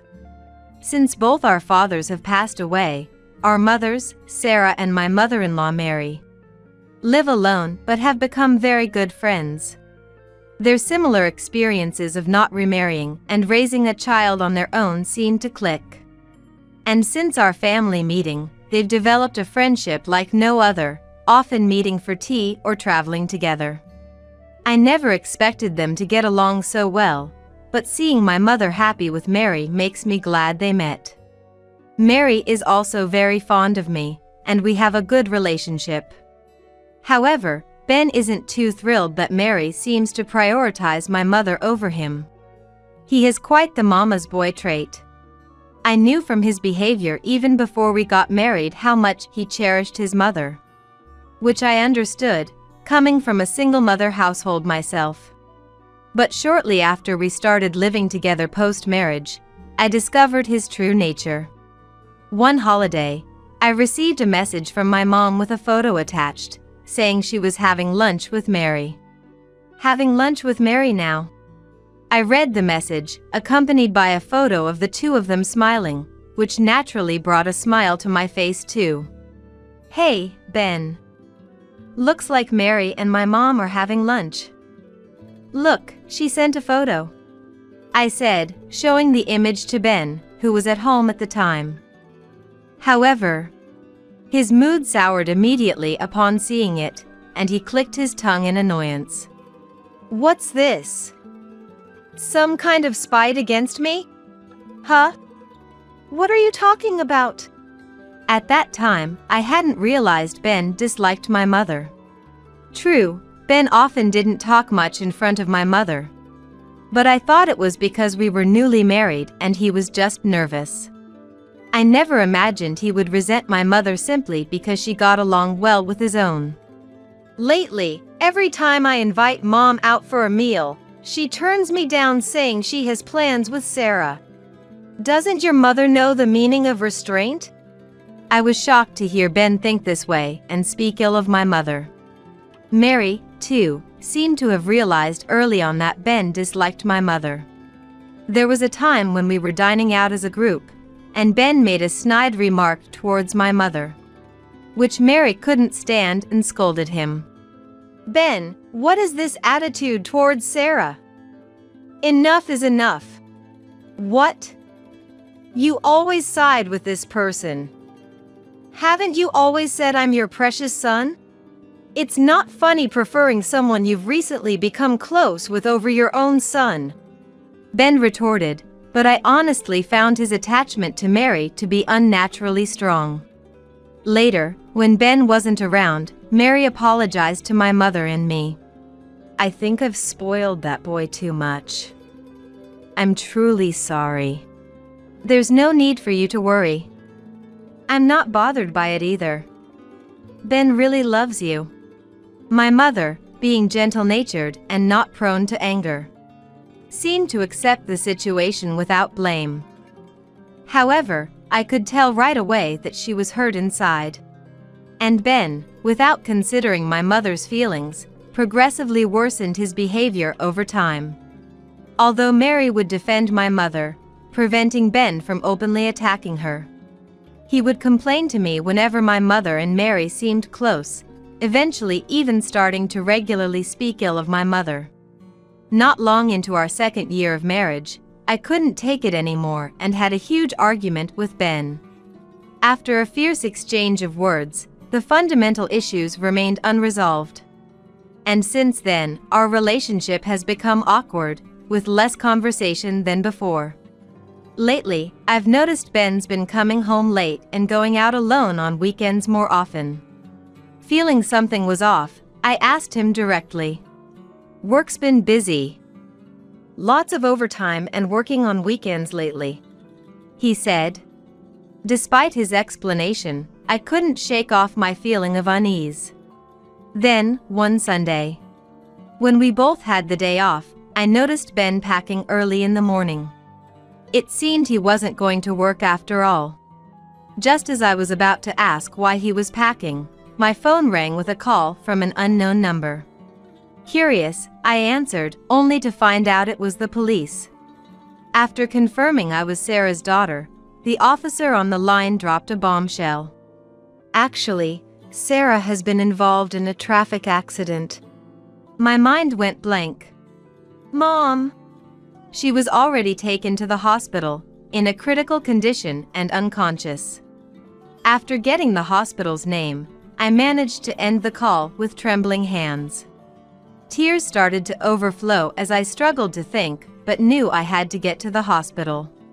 However, I don't have a driver's license, so I desperately begged Ben for a ride. Ben, something terrible has happened.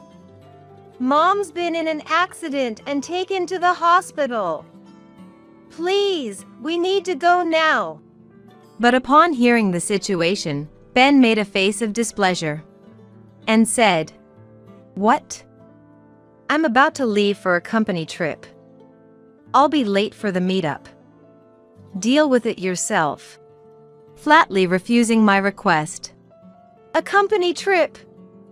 Today? You never mentioned anything.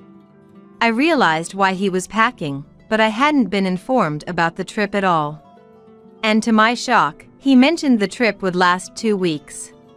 How can you think of going on a trip at a time like this? Mom might. Enough. The trip is more important to me. Your mother is just an unrelated stranger to me. Visiting someone I hate is a waste of time, and I'm definitely not going. Ben hurled cruel words at me, scoffing. Get out of the way. I have a plane to catch and I'm busy. He pushed past me, whistling as he packed his clothes into a suitcase. Furious, I yelled, You're the worst. Just do whatever you want. And left the house, hurrying to the hospital by taxi. Ben went on his trip as planned, oblivious to the crisis unfolding around me. I tried calling him multiple times over the 2 weeks, but couldn't get through. When Ben returned home in high spirits 2 weeks later, I gave him a cold look. Now I have to give Mom her souvenirs. I wonder if Mom's doing okay, he said optimistically. Without responding, I quietly agreed to go with him to his mother's house. On the way, Ben happily talked about all the souvenirs he bought for Mary. Ben didn't say a word of concern about my mother, who had been in an accident. Upon arriving at his parents' house and trying to open the door, Ben stopped, puzzled. Huh? Why is it locked? It seemed unusual for the door to be locked, since Mary usually didn't lock it when she was home. Is Mom not here? Ben murmured. I pushed past Ben, pulled out the spare key I had for their house from my bag, and unlocked the door. Hey! Why do you have the keys to the house? Ben looked bewildered, but I didn't respond. Entering the house before me, Ben tilted his head in confusion upon not seeing Mary. Doesn't something feel off? As Ben moved towards the bedroom, I stopped him. Not that way. This way, I said, leading him to the living room, where a new portrait of the deceased Mary was displayed. What? Stunned, Ben began to tremble. And, half crying, rushed to the portrait, turning to me. Hey! What's going on? What is this? I sighed deeply, holding back my anger, and explained. Mary passed away while you were on your trip. The funeral's already over. Ben glared at me, furious. Don't joke around. How can this be? Why does Mom have to die? Wasn't it your mother who was in the accident and in critical condition? If anyone was supposed to die, it should have been her. Despite Ben's outrageously insensitive outburst, I calmly explained what happened after my mother's accident. My mom woke up after the accident. She had a fracture and is currently undergoing rehabilitation but is gradually recovering. Though my mother was still hospitalized, she was slowly getting better thanks to the medical staff's efforts. But Ben was unsatisfied. Then why did Mom have to? He asked. It seems that on the day my mom had her accident, she was on her way to our house. She fell from a pedestrian bridge. And I hesitated before answering. I guess you had told Mary about going on a business trip, hadn't you? Yeah, I did mention it, but Mary had been suspicious of you lately. You've been unreachable more often. She probably wanted to verify if you were really going on a business trip. I explained, and Ben looked shocked. According to Mary a month ago, Ben used to call or message her daily, but recently, communication had almost stopped. Mary had trouble reaching him by phone, and on the rare occasions he did call back, he would quickly say he was busy and hang up. Mary thought Ben, being of a certain age, might have naturally become less dependent on his mother. However, she suspected Ben might be hiding something. With her suspicions growing, Mary decided to check if the business trip story was true. Coincidentally, around the same time I received the call about my mother's accident. Mary, who passed away, had brought souvenirs from a day trip she took with my mother last month, intending to give them to us. That day, I was too distraught to think of anything but getting to the hospital. So I didn't have the chance to inform Mary about my mother's accident. Mary must have taken the bus to the stop closest to our apartment and then walked the rest of the way. There's a pedestrian bridge on the way, and it seems she fell while climbing it. A witness said she missed a step just before reaching the top and tumbled down. Though an ambulance was called immediately, she had hit her head hard. And that's how Mary died. After explaining this to Ben, I glared at him intensely. after learning about Mary, I called you numerous times. Over these 2 weeks, no matter how I tried to contact you, you never answered your phone or replied to any messages. Because there were no other relatives to take on the role, I had to act as the chief mourner at Mary's funeral. With my mother still in a critical state, I had to somehow get through Mary's funeral without her real son. You've been ignoring all contact for 2 weeks, just out having fun, right? This has shown me exactly who you are. I'm divorcing you. Upon declaring this, Ben collapsed to the ground, crying loudly. How can you say that right after Mom died? Now's not the time for divorce talk, is it? I didn't contact you because I was always with my coworkers. I had no time. As Ben sobbed and made excuses, my anger only grew. Stop lying! I raised my voice and pulled out a piece of paper from my bag, thrusting it in front of Ben. It was the itinerary for the company trip I found in Ben's room. It says here the company trip was from the 12th to the 19th for 1 week. But you were gone from the 5th to the 19th. You said just before leaving it was for 2 weeks, right? So what were you doing and where were you from the 5th to the 12th? Well, that's... I know. You were cheating, weren't you? And you spent that week with your affair partner, right? As I spoke with certainty, Ben, who had stopped crying, began to panic. What are you talking about? Cheating. I took leave for the remaining week to go on a trip with friends. See, work's been busy, and I needed a break. Fed up with Ben's continued excuses, I pulled out a mobile phone from my pocket. The moment he saw it, his face turned pale. This mobile phone belonged to Ben, found in his closet while he was away on the trip. Likely, there was another mobile phone in his bag, prepared specifically for communicating with his affair partner. Ben had previously claimed he couldn't contact me while on his trip due to lack of time. But he had left his regular mobile phone at home, making it impossible for him to notice any calls. You've been lying through your teeth. You left this phone at home to spend time with your affair partner, didn't you? As I placed the mobile phone in front of Ben, he began to tremble and slammed his fist on the table. Yeah, that's right. I've been fed up with you for a long time. I've got someone else I love now. He shouted defiantly, and then, And how did you know where to find the mobile phone? Don't tell me you searched my room while I was away. He yelled, which was exasperating. I looked at Mary's portrait and silently apologized to her for showing such a scene before speaking up. Mary told me. At that, Ben choked on his words. After a big fight with Ben over my mother, he started coming home late and going out alone on his supposed workdays off more often. Suspecting something was off due to his increased unavailability, I had confided in Mary. Mary, sharing her suspicions about Ben, had advised me.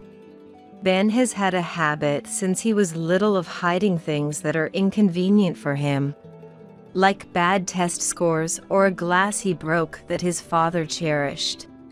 He's always securely hidden such things in the closet. If you find a bunch of towels there, it's likely he's hiding something among them. After Mary passed away, I remembered her words, checked Ben's closet, and sure enough, found the mobile phone. I can't believe Mom would tell you such a thing. Ben was visibly distressed, not having expected Mary to doubt him. However, seeing his dismayed state didn't sway me. I will be seeking a divorce and compensation. I'm prepared to consult a lawyer and take this to court if necessary, I stated firmly, conveying my resolve. Ben groaned but, realizing he had no way out, reluctantly agreed. Afterwards, we properly divided our assets, and the divorce was finalized. However, the following month, just as I was settling into my new life, I received a call from Ben. Reluctantly answering, I heard Ben plead. Jane, please, I need your help. What's the matter, exactly? He explained he was in trouble at work after they found out about Mary's funeral. Since Mary had been listed as Ben's dependent, her death and the necessity of returning her insurance card to the company meant that her death was only then reported to the company, revealing that the funeral had taken place during the company trip. Ben was seen as a disrespectful son who didn't attend his own mother's funeral or even show up, garnering cold looks from his colleagues at work. Yet, Ben lied there too, shifting the blame by claiming I hadn't informed him about Mary's funeral. However, hastily sharing different stories with different people only made things worse. His inconsistencies and contradictions eventually unraveled, revealing his lies. Already viewed as inconsiderate, his repeated dishonesty led to doubts about his character, resulting in his isolation and eventual resignation to escape the situation. Now, without income, Ben is living off Mary's inheritance back at his parents' house. But the fact I didn't attend the funeral is known throughout neighborhood, making me feel ostracized. So, I thought about selling the house, but that's proving difficult. Ben is now recognized by the neighbors as the worst son, feeling awkward even just walking outside. He had planned to sell the family home quickly, but due to its age, there is a lack of interest from buyers. I'm really struggling right now. So Jane, let's start over. Remarry me and let's live together. Hearing this, I was disgusted. He was only reaching out because his situation had worsened. Don't be ridiculous. I've had enough of you. I will never remarry you. Please. I can't go on like this. I don't care about you anymore. You should just live with your affair partner. Rejecting him outright, Ben started to falter. No, we've already broken up. Apparently, the affair partner learned about Mary's funeral and, subsequently, that she was the other woman. Ben had hidden his marital status, leading to her anger and their breakup, leaving him alone. It's your fault. I don't want to be with someone like you. Goodbye. As I was about to hang up. Wait! If you won't agree to remarry, I'll come to your house and argue in person. You're at your parents' place, right? Ben threatened. But I'm not. I immediately responded. Where are you then? I won't tell you. Also, I've recently changed jobs, so lying in wait at my old company is useless. I've already asked everyone to call the police if you show up after my resignation. I decided to sell my parents' house to distance myself from Ben, despite the low likelihood of finding a buyer due to its age. So with my mother's consent, we sold the land after demolishing the house. My mother, having recently been discharged from the hospital, is deeply saddened by the loss of her close friend, Mary. Thus, we moved to a quiet place to live together. And I switched jobs accordingly. Then at least tell me where you are. After all, I've received care from your mother, and I want to visit her. Ben was desperate to find out where I was, but his words only infuriated me. And I was surprised by how cold my response was. Received care? After you've been nothing but trouble for Mom. Don't start saying convenient things now. Besides, Mom has said she never wants to see you again. What? Wait a minute. Jane. Ben was still trying to say something, but I mercilessly ended the call. I then blocked his number and changed mine a few days later. Later, I found out that Ben was being sued for compensation by the affair partner he deceived. And he was in a dire situation, unable to borrow money due to lack of employment. He's been doing day labor and part-time jobs while searching for full-time work. My mother and I have started a new life in a new place. Relieved to have cut ties with Ben and reminiscing about Mary without stress. Mom couldn't attend Mary's funeral, nor has she been able to visit Mary's grave since her hospital stay and the move have kept us busy. It seems she hasn't fully accepted Mary's death, often crying while looking at photos and videos of them together. I really want to visit Mary soon, she said sadly, so I replied, yes, we should visit her grave soon, planning to ensure we don't accidentally encounter Ben. I'm looking forward to making our new life in this new place fulfilling while supporting my mother.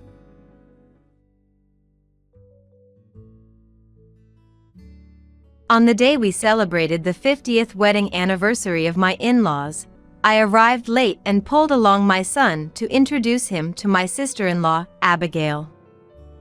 This is my son, Mark. Mark, say hello. I'm Mark, I'm 5 years old. Mark clung to me and looked at Abigail, shyly greeting her.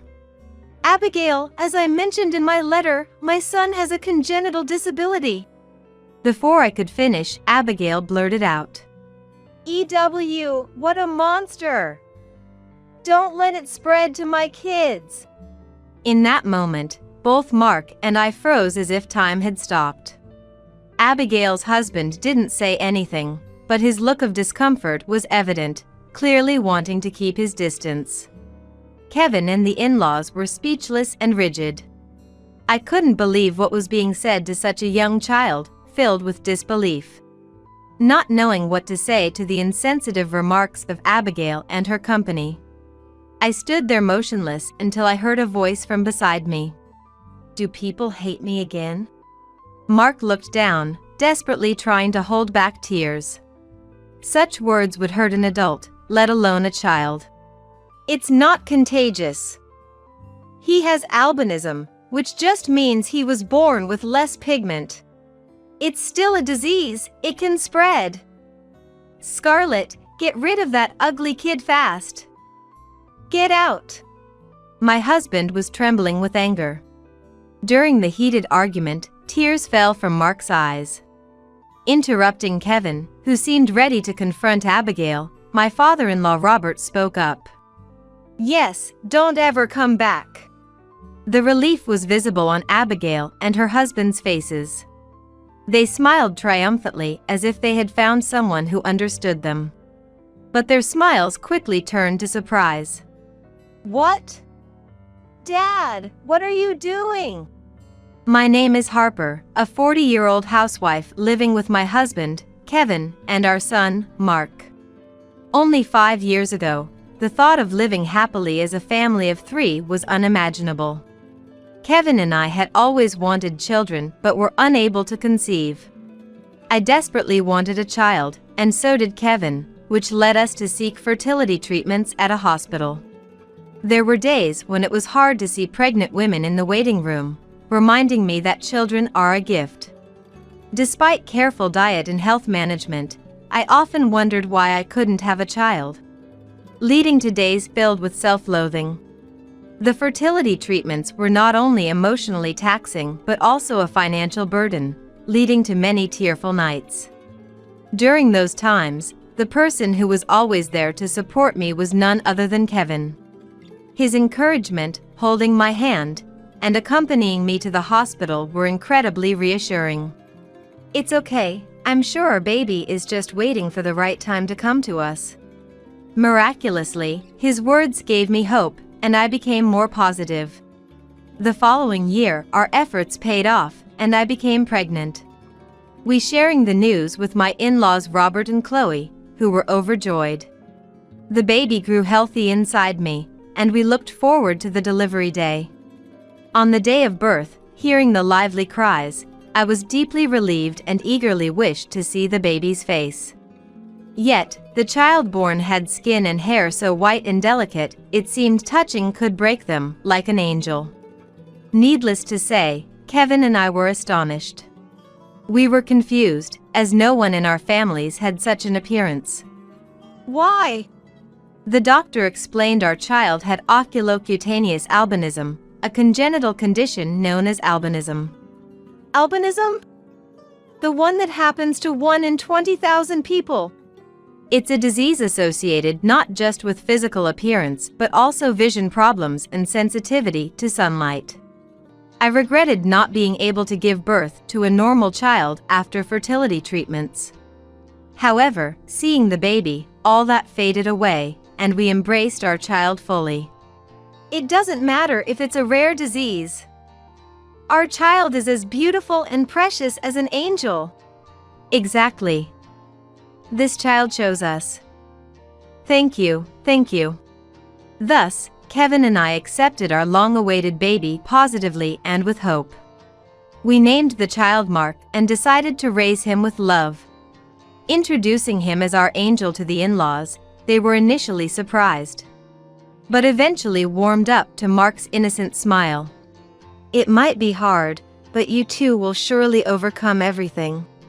If you ever need help, we're here for you." The in-laws accepted and promised to love and care for him together. Mark's main concerns were managing sunlight exposure and weak vision. When going outside, sunscreen is essential, and Mark also needs assistive devices for his vision. However, now, thanks to the internet, connecting with friends who share the same concerns has lessened the feeling of struggling alone. There are several considerations in Mark's life, but otherwise, he's a healthy and mischievous boy. Kevin and I are delighted to see Mark increasingly doing things on his own. And before we knew it, 4-5 years had flown by. During this time, we visited the in-laws' house for Christmas, long weekends, and whenever the timing was right. The in-laws live about a 10-minute bus ride away, and from the station. Robert always picks us up in his car, mindful of Mark's condition. "Thank you for always picking us up."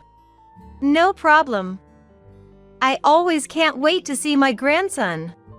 Once in the car, Mark always brightened up. Certainly, he liked cars, but there was a more pressing issue for him: the stares from others. When on the bus, some people would gawk or recoil at Mark's appearance, whispering or turning away. There were even times when people pointed their phone cameras at him, leading us to ask them to stop and shielding Mark from their view.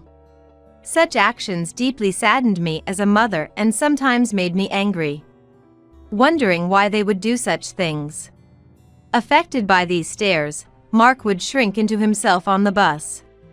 Especially since turning 5, he would hide behind me or Kevin, or cling to Robert and Chloe, curling up small.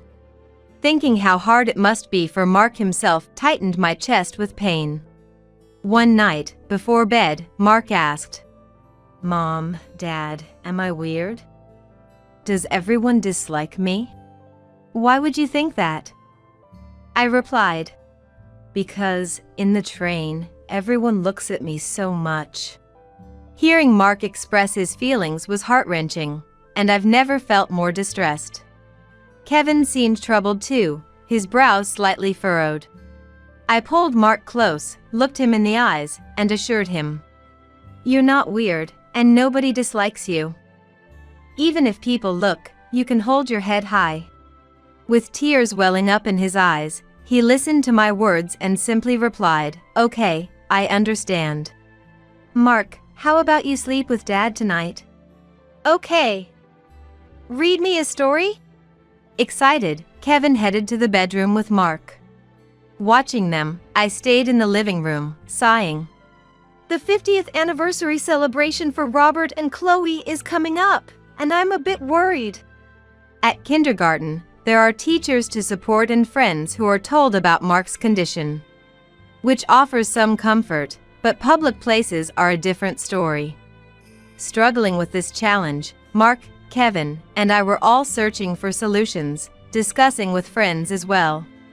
Recently, Kevin brought up the 50th wedding anniversary celebration of the in-laws.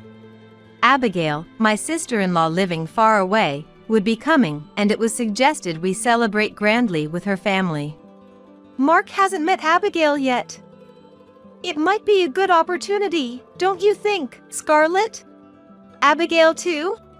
Truthfully, I didn't have the best impression of Abigail, my sister-in-law. Her family moves often due to her husband's job, and I've only met them once or twice. When Mark was born, I sent a letter but received no reply. Worried they didn't care about our family, I felt anxious about introducing Mark. When I shared my concerns, Kevin reassured me with a smile, "It'll be okay. Abigail isn't that bad, and her husband has always been nice to me." Okay. I conceded, perhaps overly concerned about others' judgments. Maybe Abigail and her husband are genuinely kind, and the lack of response to my letter was just due to their circumstances. If they're coming all this way to celebrate their parents' 50th anniversary, we shouldn't dismiss their intent. While I could handle any comments about me, I worried whether Mark would be accepted or subjected to stares like on the bus. But we agreed to include Abigail's family. And so, with lingering anxiety, we approached the day of the 50th anniversary celebration. Due to flight schedules, Abigail's family would arrive later. For this special day, instead of Robert's car, Kevin and I escorted the in-laws to a high-end restaurant. Because we had a reservation, I said, "I'm Harper," and the receptionist led us to our room. Robert and Chloe, smiling happily, held Mark's hand as they walked to their seats. The stylish space, fitting about 10 people, was lit with soft lighting, creating a calm atmosphere. "Grandpa and Grandma are happy. I'm happy too." "Yes, Mark is happy too." Mark seemed to understand today was special, smiling more than usual. He was dressed in new clothes bought for the occasion, looking even cuter, which made the staff lady smile. After some time chatting, Abigail's family arrived late. They appeared in formal attire, and Scarlett, Mark's cousin, was also dressed in a cute outfit. "Sorry we're late." "Dad, Mom, congratulations today." Abigail dropped her bag and greeted Robert and Chloe. Of course, Abigail's husband and Scarlett smiled and said, "Congratulations." When they settled, I nervously greeted Abigail's family. Abigail, long time no see. Thank you for coming all this way today." "Ah, right." However, she responded indifferently, as if she barely knew me. Gathering my courage, I brought Mark over to introduce him. This is my son, Mark. Say hello, Mark. I'm Mark, 5 years old." Mark clung to me and shyly greeted Abigail. "Abigail, as I mentioned in my letter, my son has a congenital disability. Before I could finish, Abigail bluntly said, EW, what a monster. Don't let it spread to us. Instantly, Mark and I froze as if time had stopped. Abigail's husband, without saying a word, clearly looked uncomfortable, clearly wanting to keep his distance. Kevin and the in-laws were speechless and stiff. I was filled with disbelief at what was said to such a young child. Not knowing what to say to the inconsiderate Abigail, I stood there motionless, but then I was brought back to reality by a voice from beside me. Do people hate me again? Mark looked anxious, holding my hand.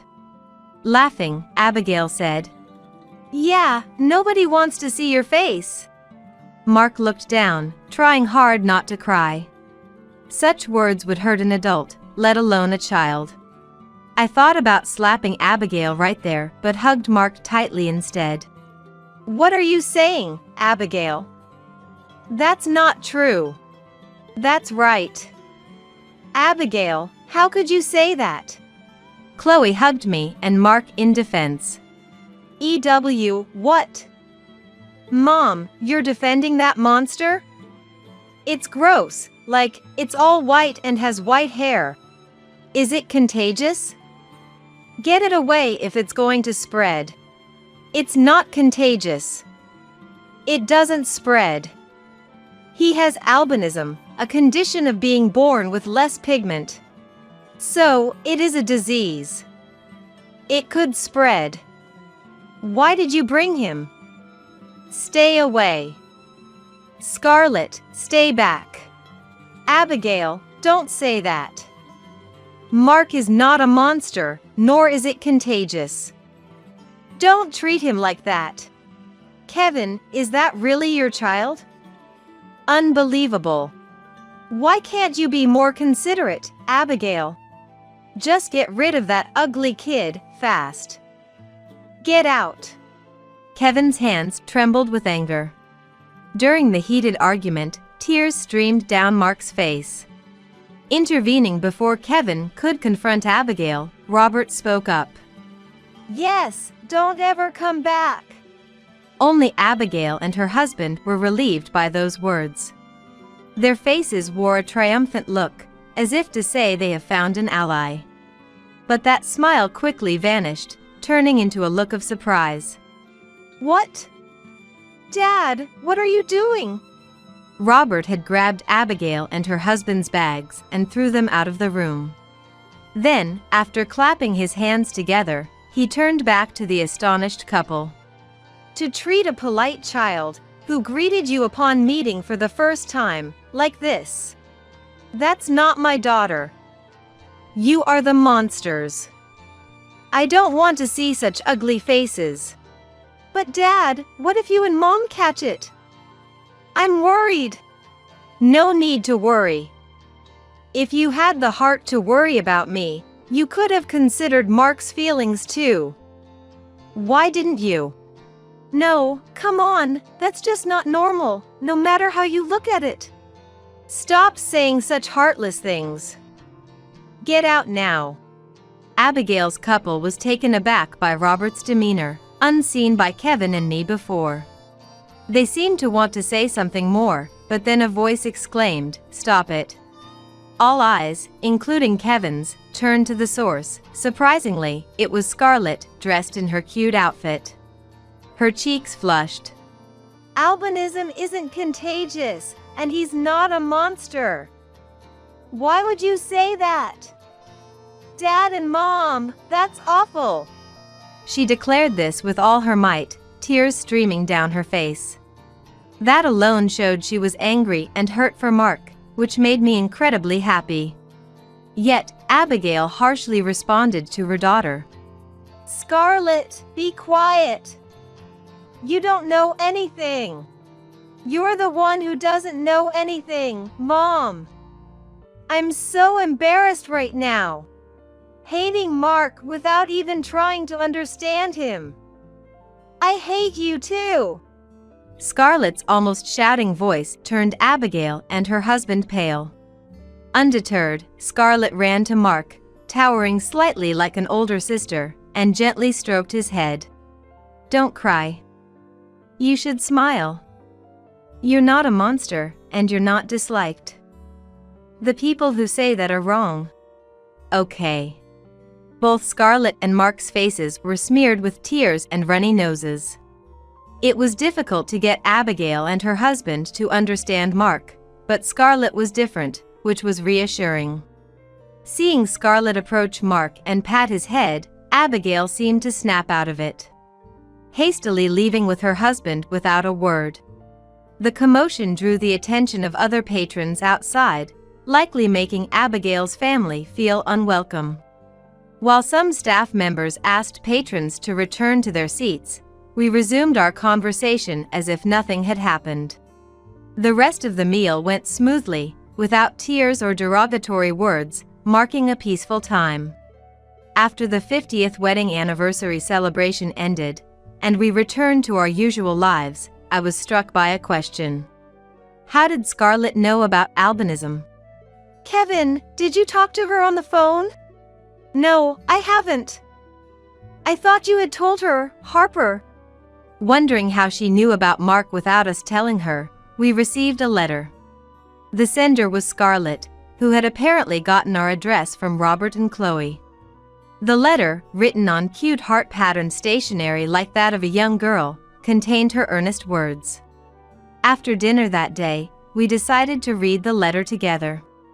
The letter began with "To Mark's mom and dad," sharing Scarlett's personal thoughts on people with albinism. Scarlett, due to her parents' moves, had changed schools several times, about 3 in total. At one of her previous schools, there was a child with albinism similar to Mark. This child had white hair and wore special glasses for poor vision. But after the teacher's explanation, all classmates respected and treated the child well. And Scarlett liked that child.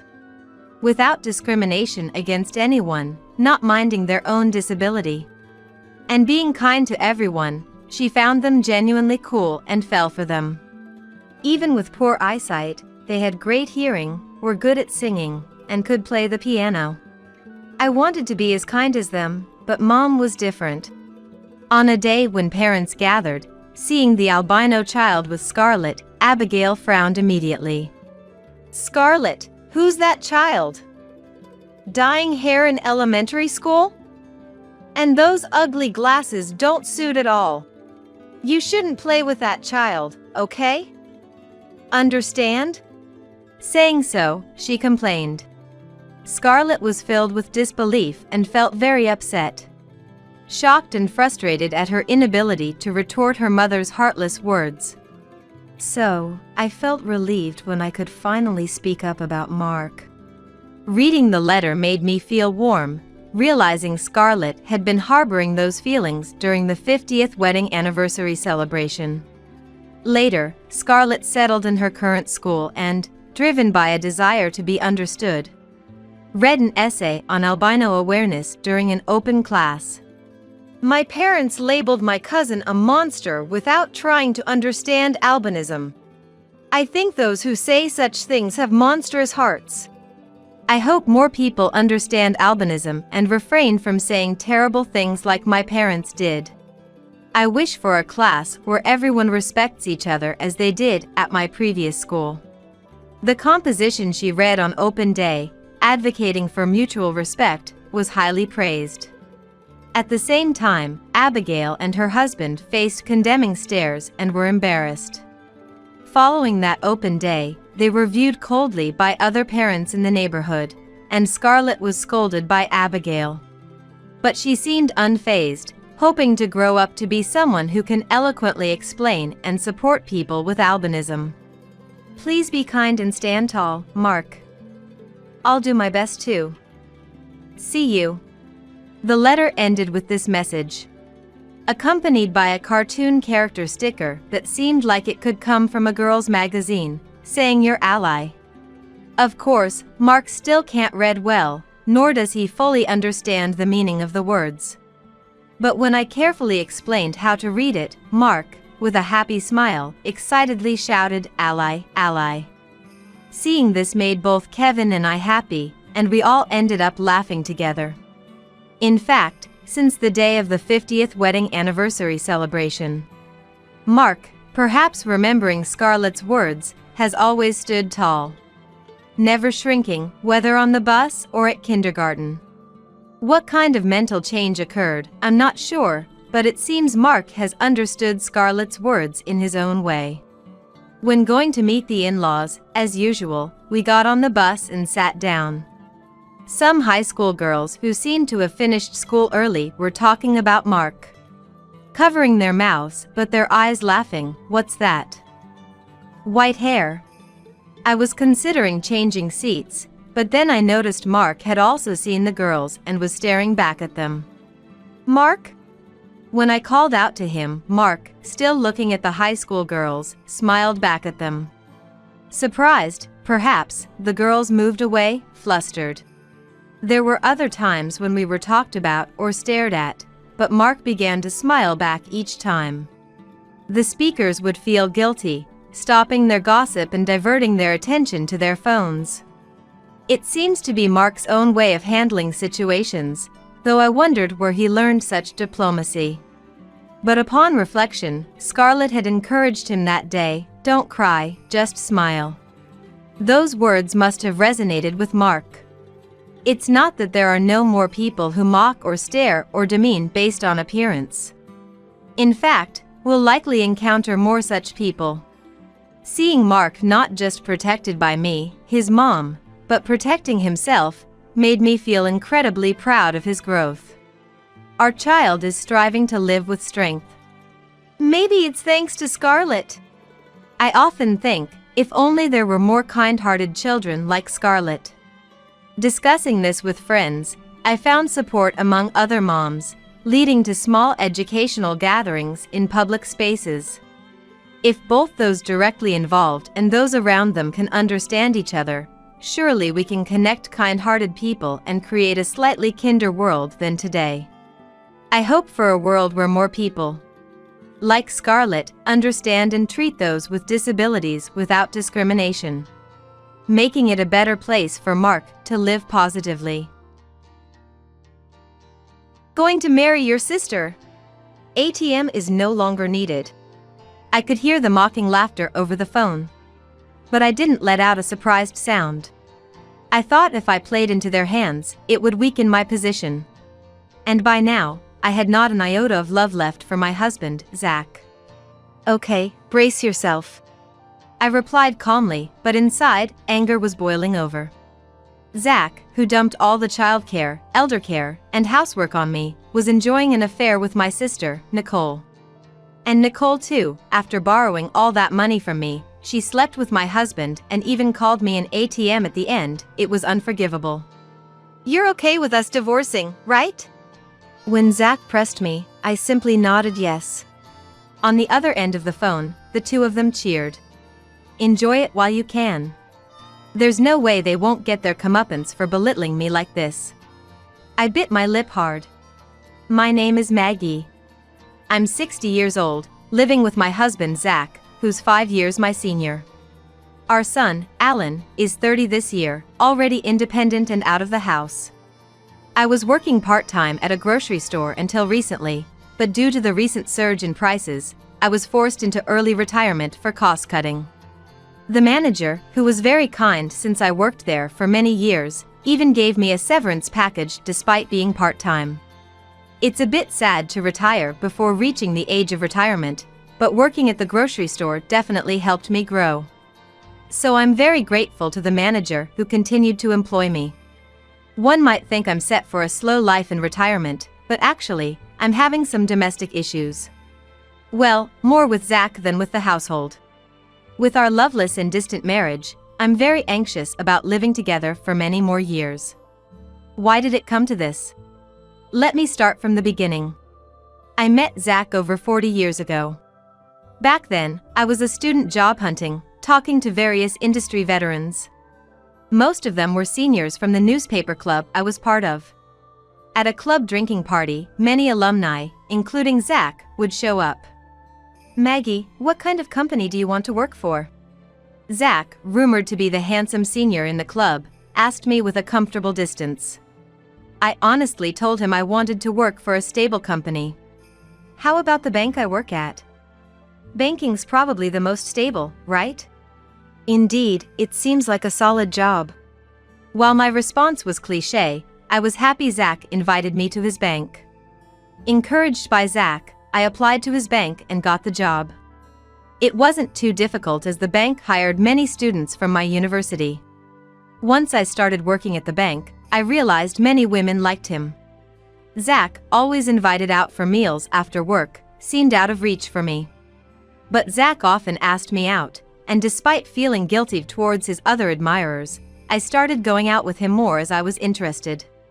So, we started dating and got married 3 years later, after which I quit the bank. It's regretful to quit just after 4 years, but back then, most women quit upon marriage. Especially since Zach and I were in the same workplace, he seemed to prefer I work part-time elsewhere. I had no regrets about marrying Zach and quitting my job. For a while, we enjoyed our life together until I got pregnant and gave birth to our son, Alan, at 30. Zach, who used to treat me like a princess, suddenly became indifferent after the birth.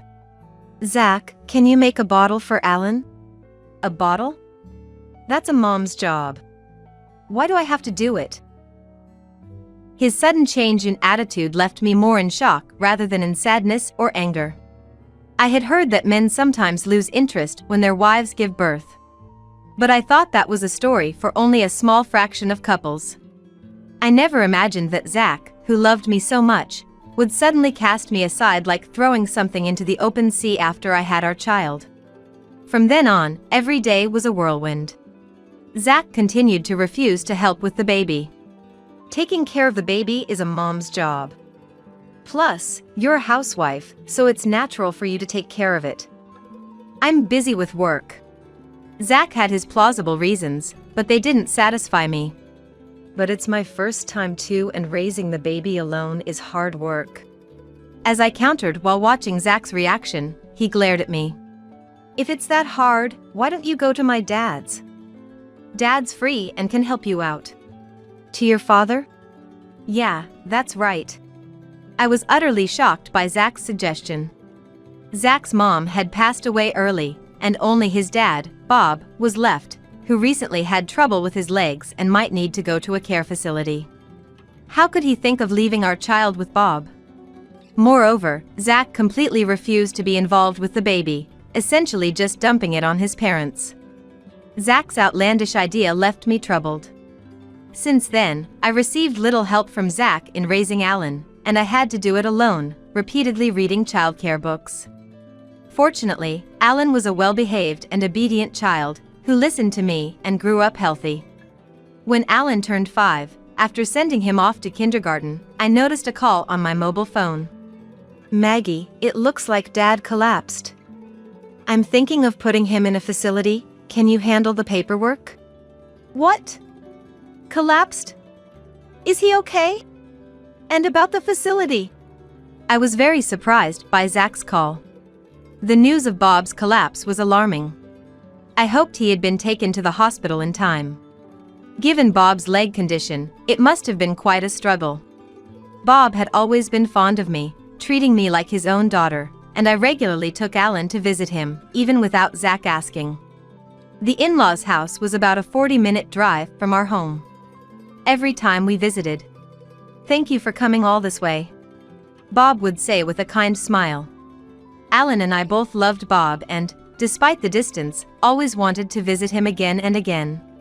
Hearing that Bob had collapsed, I was filled with anxiety, but Zach only mentioned putting him in a facility in a matter-of-fact tone, which irritated me. Just handle it. I'm busy with work, okay? Wait a minute. Zach cut the call quickly after saying his piece. The idea of putting Bob in a facility was unthinkable to me. Unless it was Bob's own wish, it seemed like Zach was just deciding to put him in a facility on his own. After much thought, I decided to take care of Bob myself as soon as he recovered.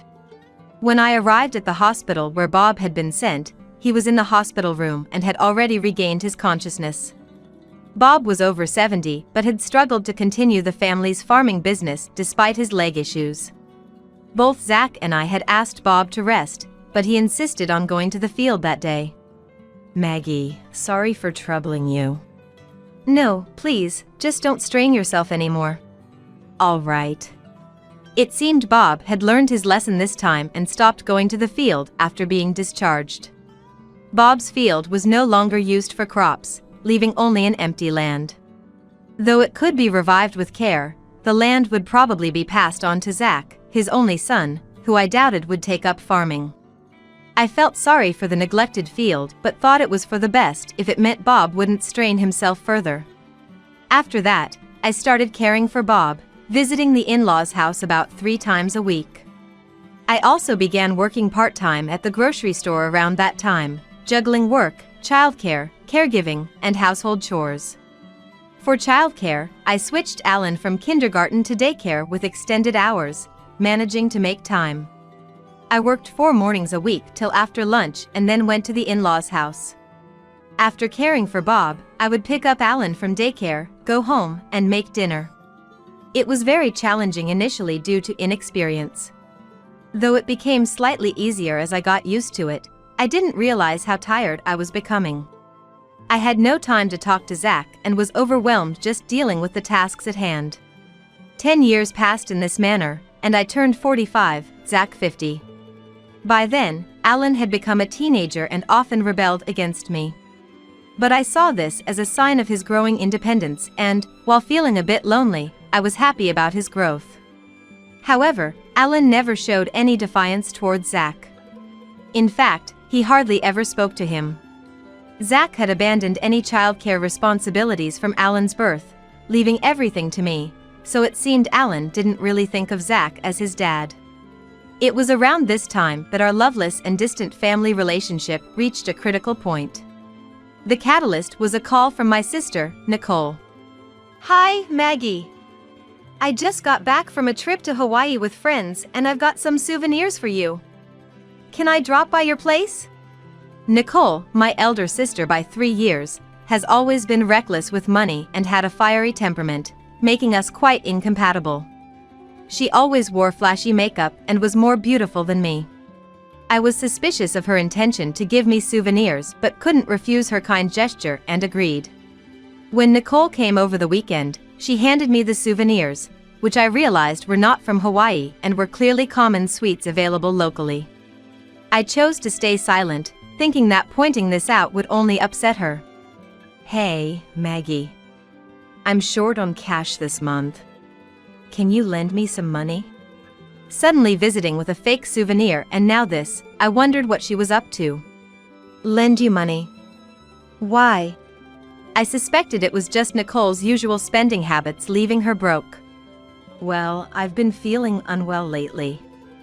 The doctor said I might need to be hospitalized. But I don't have insurance and can't afford the hospital and treatment costs. Nicole, sounding feeble, left me speechless. What kind of illness required hospitalization? I silently stared at Nicole, who looked at me pleadingly. Okay. Just pay me back after your treatment. Thanks. Sisters are the best. Nicole's face lit up as she shook my hand. Despite our differences, she was my sister and I wanted her to get well soon if she was ill. By the way, when is Zach getting back? Once Nicole knew I'd lend her the money, she casually asked this. Zach just went to the grocery store. Oh, I see. I'll just say hi then and leave. Right then, the front door opened and Zach returned. Hey, Zach. Oh, Nicole. You're here. Yes, just had something to discuss with Maggie. But I'm done now and will be leaving. As Nicole stood up and passed by Zach, she seemed to whisper something in his ear. After Nicole left. What did Nicole say to you earlier? I asked, but nothing important. Zach evaded the question. I remained curious but soon forgot about it. The discovery of Zach and Nicole's affair happened a month later.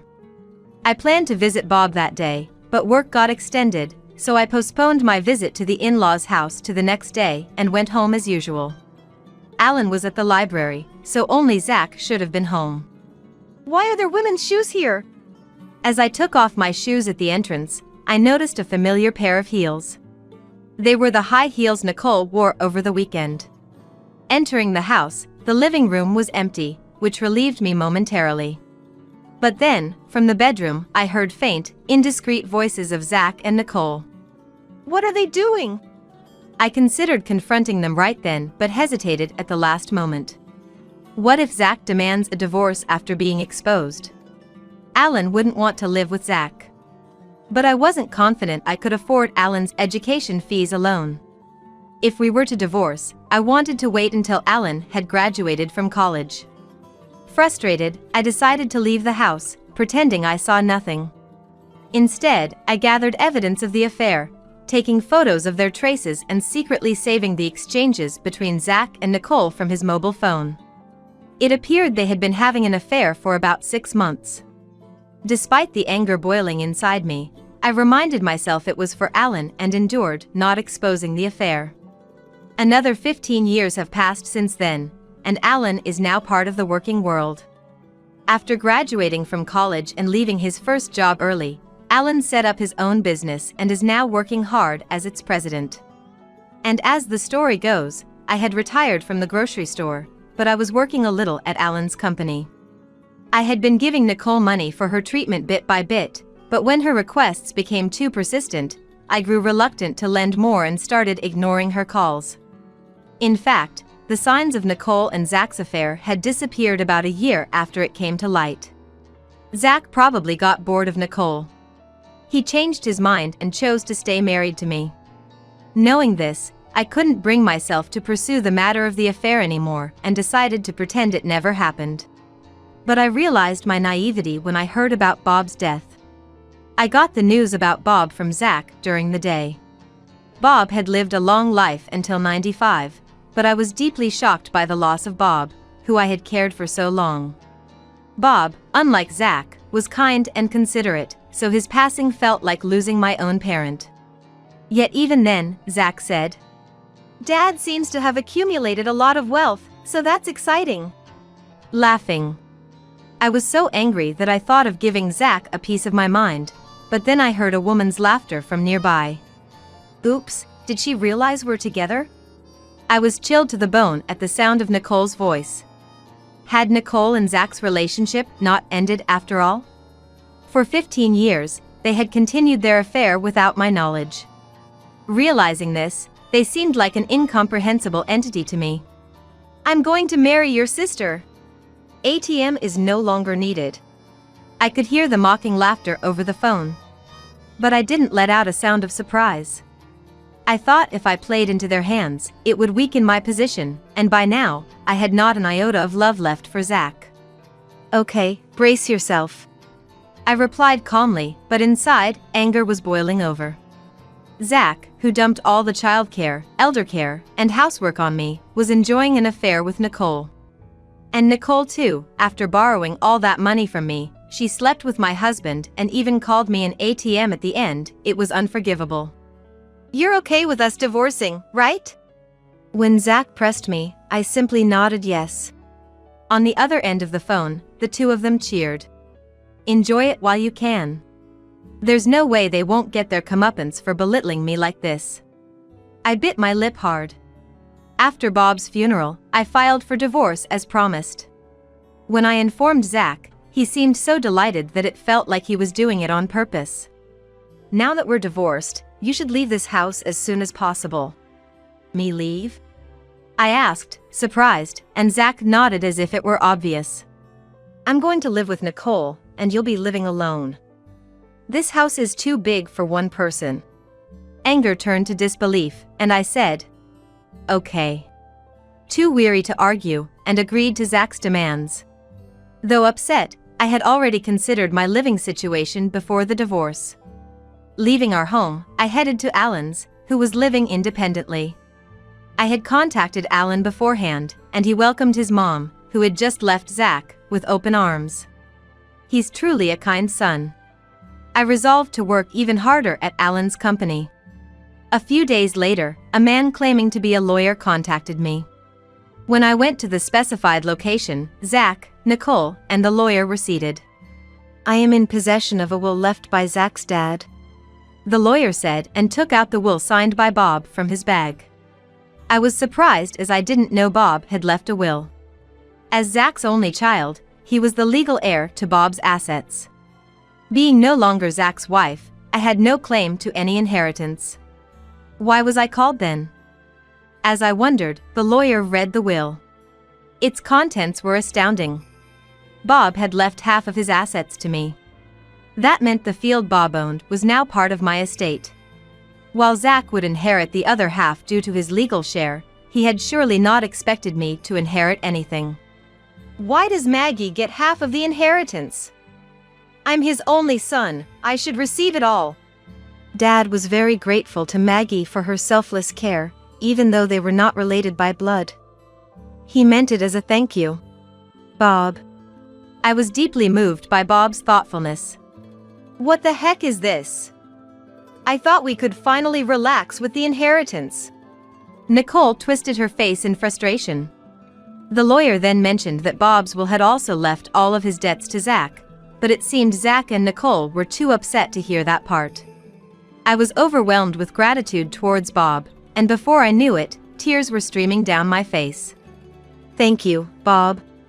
Seeing me in tears, the two of them seemed to grow even angrier, but the lawyer concluded. That is the content of the will.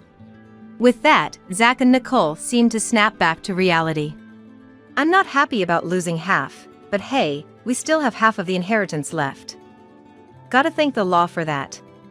Zach said as he patted Nicole's shoulder, who nodded in agreement. Right. Well, we'll be leaving now. We won't have anything to do with you anymore, so take care. They laughed loudly as they left. I returned to Alan's house, savoring Bob's last act of kindness. After receiving the inheritance from Bob, I continued working at Alan's place without incident, and before I knew it, 2 months had passed. That's when Zach called me, on a Sunday. Alan and I were both off work, relaxing at home, but my mobile phone started ringing insistently. Zach! The air froze between me and Alan as we realized it was Zach calling. Why is Dad calling? He abandoned you, and now what does he want? You don't have to answer. Alan said so, but the phone kept ringing persistently. Irritated, I decided to answer to silence Zach. What is it, calling me repeatedly? You said we wouldn't have anything to do with each other ever again. I answered with a tone of annoyance, but Zach seemed not to hear me and started talking frantically. Hey, what's going on? Why are you working at Alan's company? And why is Alan's company being featured on TV? And what's with showing your fancy house? Zach's near hysterical voice echoed through the phone, causing Alan to frown. You saw the TV. I realized why Zach was calling all of a sudden. Recently, a TV station had interviewed Zach's gym, and it was broadcast yesterday. Alan's gym, which combines a gym and cafe, had caught the TV station's interest due to its novelty. Since opening, the gym had rapidly increased its membership, and Alan appeared on TV as a successful young entrepreneur, even showcasing our home as Zach mentioned. The house we live in now, Alan's home, is quite luxurious, far surpassing the neighboring houses in size. So Zach saw Alan's house and was shocked enough to call. What do you mean you guys are living in such a big house?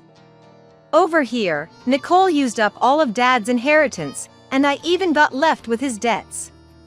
Damn it, I didn't hear about that from the lawyer back then. Zach yelled angrily over the phone. But back then, the lawyer did mention that Bob had left all his debts to Zach. It wasn't my fault that Zach had not listened, and it was none of my business. It's none of my business, Zach. The lawyer clearly mentioned it, and it's your responsibility for not paying attention.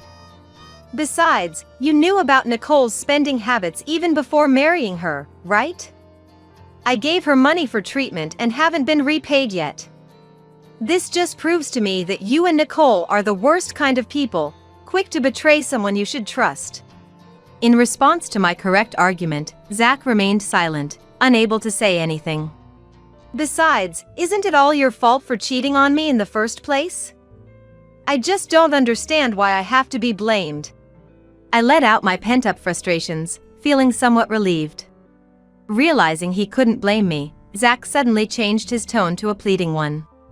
Please, Maggie. I'm begging you, lend me some money. I was supposed to get a retirement fund this year, but I got fired, and all I'm left with are Dad's debts. Nicole left after we argued about money. How am I supposed to live now? You're my only hope. I admit I was wrong about everything. I apologize. Just give me a little bit of Dad's inheritance. You're living a good life with Alan, right? Think of it as helping someone out, okay? His nerve to beg his ex-wife for money after cheating and leaving her was beyond comprehension. Alan, who had been listening to the conversation, looked at me, seemingly wanting to say something. I handed my mobile phone to Alan. Alan turned on the speaker and firmly said to Zach, Dad, you betrayed Mom and married Nicole, right? And I heard you never took care of me since I was born. I don't have any memories of playing with you after I became aware. It was always just Mom and me. On Parents' Day and Sports Day, it was always just Mom who came. That's why I'm helping Mom with my company and living with her. Why should I, who you never did anything for, lend you money? My only parent is Mom. I won't give you a single dollar. Alan's strong, businesslike tone choked me up. I could sense Zach gasping on the other end of the phone. Alan, how could you say that to your dad? Fine, I won't rely on you guys ever again. Don't insult me. With that, Zach hung up. We looked at the silent mobile phone and then burst out laughing together. Zach begged us for money, and now he says he won't have anything to do with us. What an idiot. Yeah. Dad has always been like that, getting angry without thinking ahead. As we discussed Zach's foolishness, the phone rang again. It was Zach. He probably wanted to ask for money, despite saying he wouldn't contact us again. Fed up, I blocked Zach's contact. That's it. Now that fool can't bother us anymore. Yeah. Thanks, Mom. His gratitude for being raised seemed implicit. I should be the one thanking you. You've given me such a great life. No matter how old you get, you're still my precious son. We reaffirmed our bond as mother and son, grateful for each other's presence in our spacious home. A few days later, my sister Nicole called me. Her request was almost identical to what Zach had said. I couldn't fathom lending more money to Nicole, who hadn't even repaid what she owed me. In fact, I hadn't yet demanded compensation for her affair with Zach, so I successfully sued both of them for damages through a lawyer. They ended up getting divorced after being married. Their marriage only lasted for 2 months. Zach was even worse off than Nicole. The negative inheritance he received from Dad was too substantial. Bob had borrowed a lot of money for farming, managing it all by himself. I hadn't known about it. While caring for Bob, he often complained about Zach. Bob was able to forgive Zach for not taking over the farming business, but the fact that he didn't take care of Alan and not visit his own father was unforgivable. He was also furious with the way Zach treated me, and I always tried to soothe him, saying it was okay. If kind Bob was that angry, Zach must have been quite a negligent son. All of Zach's expected retirement funds were gone due to his dismissal for misconduct. Rumor has it he even tried to embezzle money from his bank to pay off his debts. Had he just worked quietly until the end, he would have received his retirement money. His greed was his downfall. Now, while receiving a pension, he seems to be working 3 part-time jobs to pay off his debts. Starting a new job at 65 and being taught by younger people as a newcomer must be shattering his pride. Although he has worked as a bank employee for many years, his part-time job as a new employee involves a lot of odd jobs. A hard adjustment for someone who never did housework, childcare, or elder care. He'll likely give up soon enough. For Zach, who neglected his son and cheated with Nicole for years, it's a fitting punishment. I hope he manages until the end. As for me, I'm still working energetically at Alan's workplace. The staff, who are around my child's age, treat me very kindly. Our workplace is always full of smiles, attracting many customers. Alan recently got engaged to a girl a year younger than him and introduced her to me. She's a wonderful, sensible young lady. Well respected at work.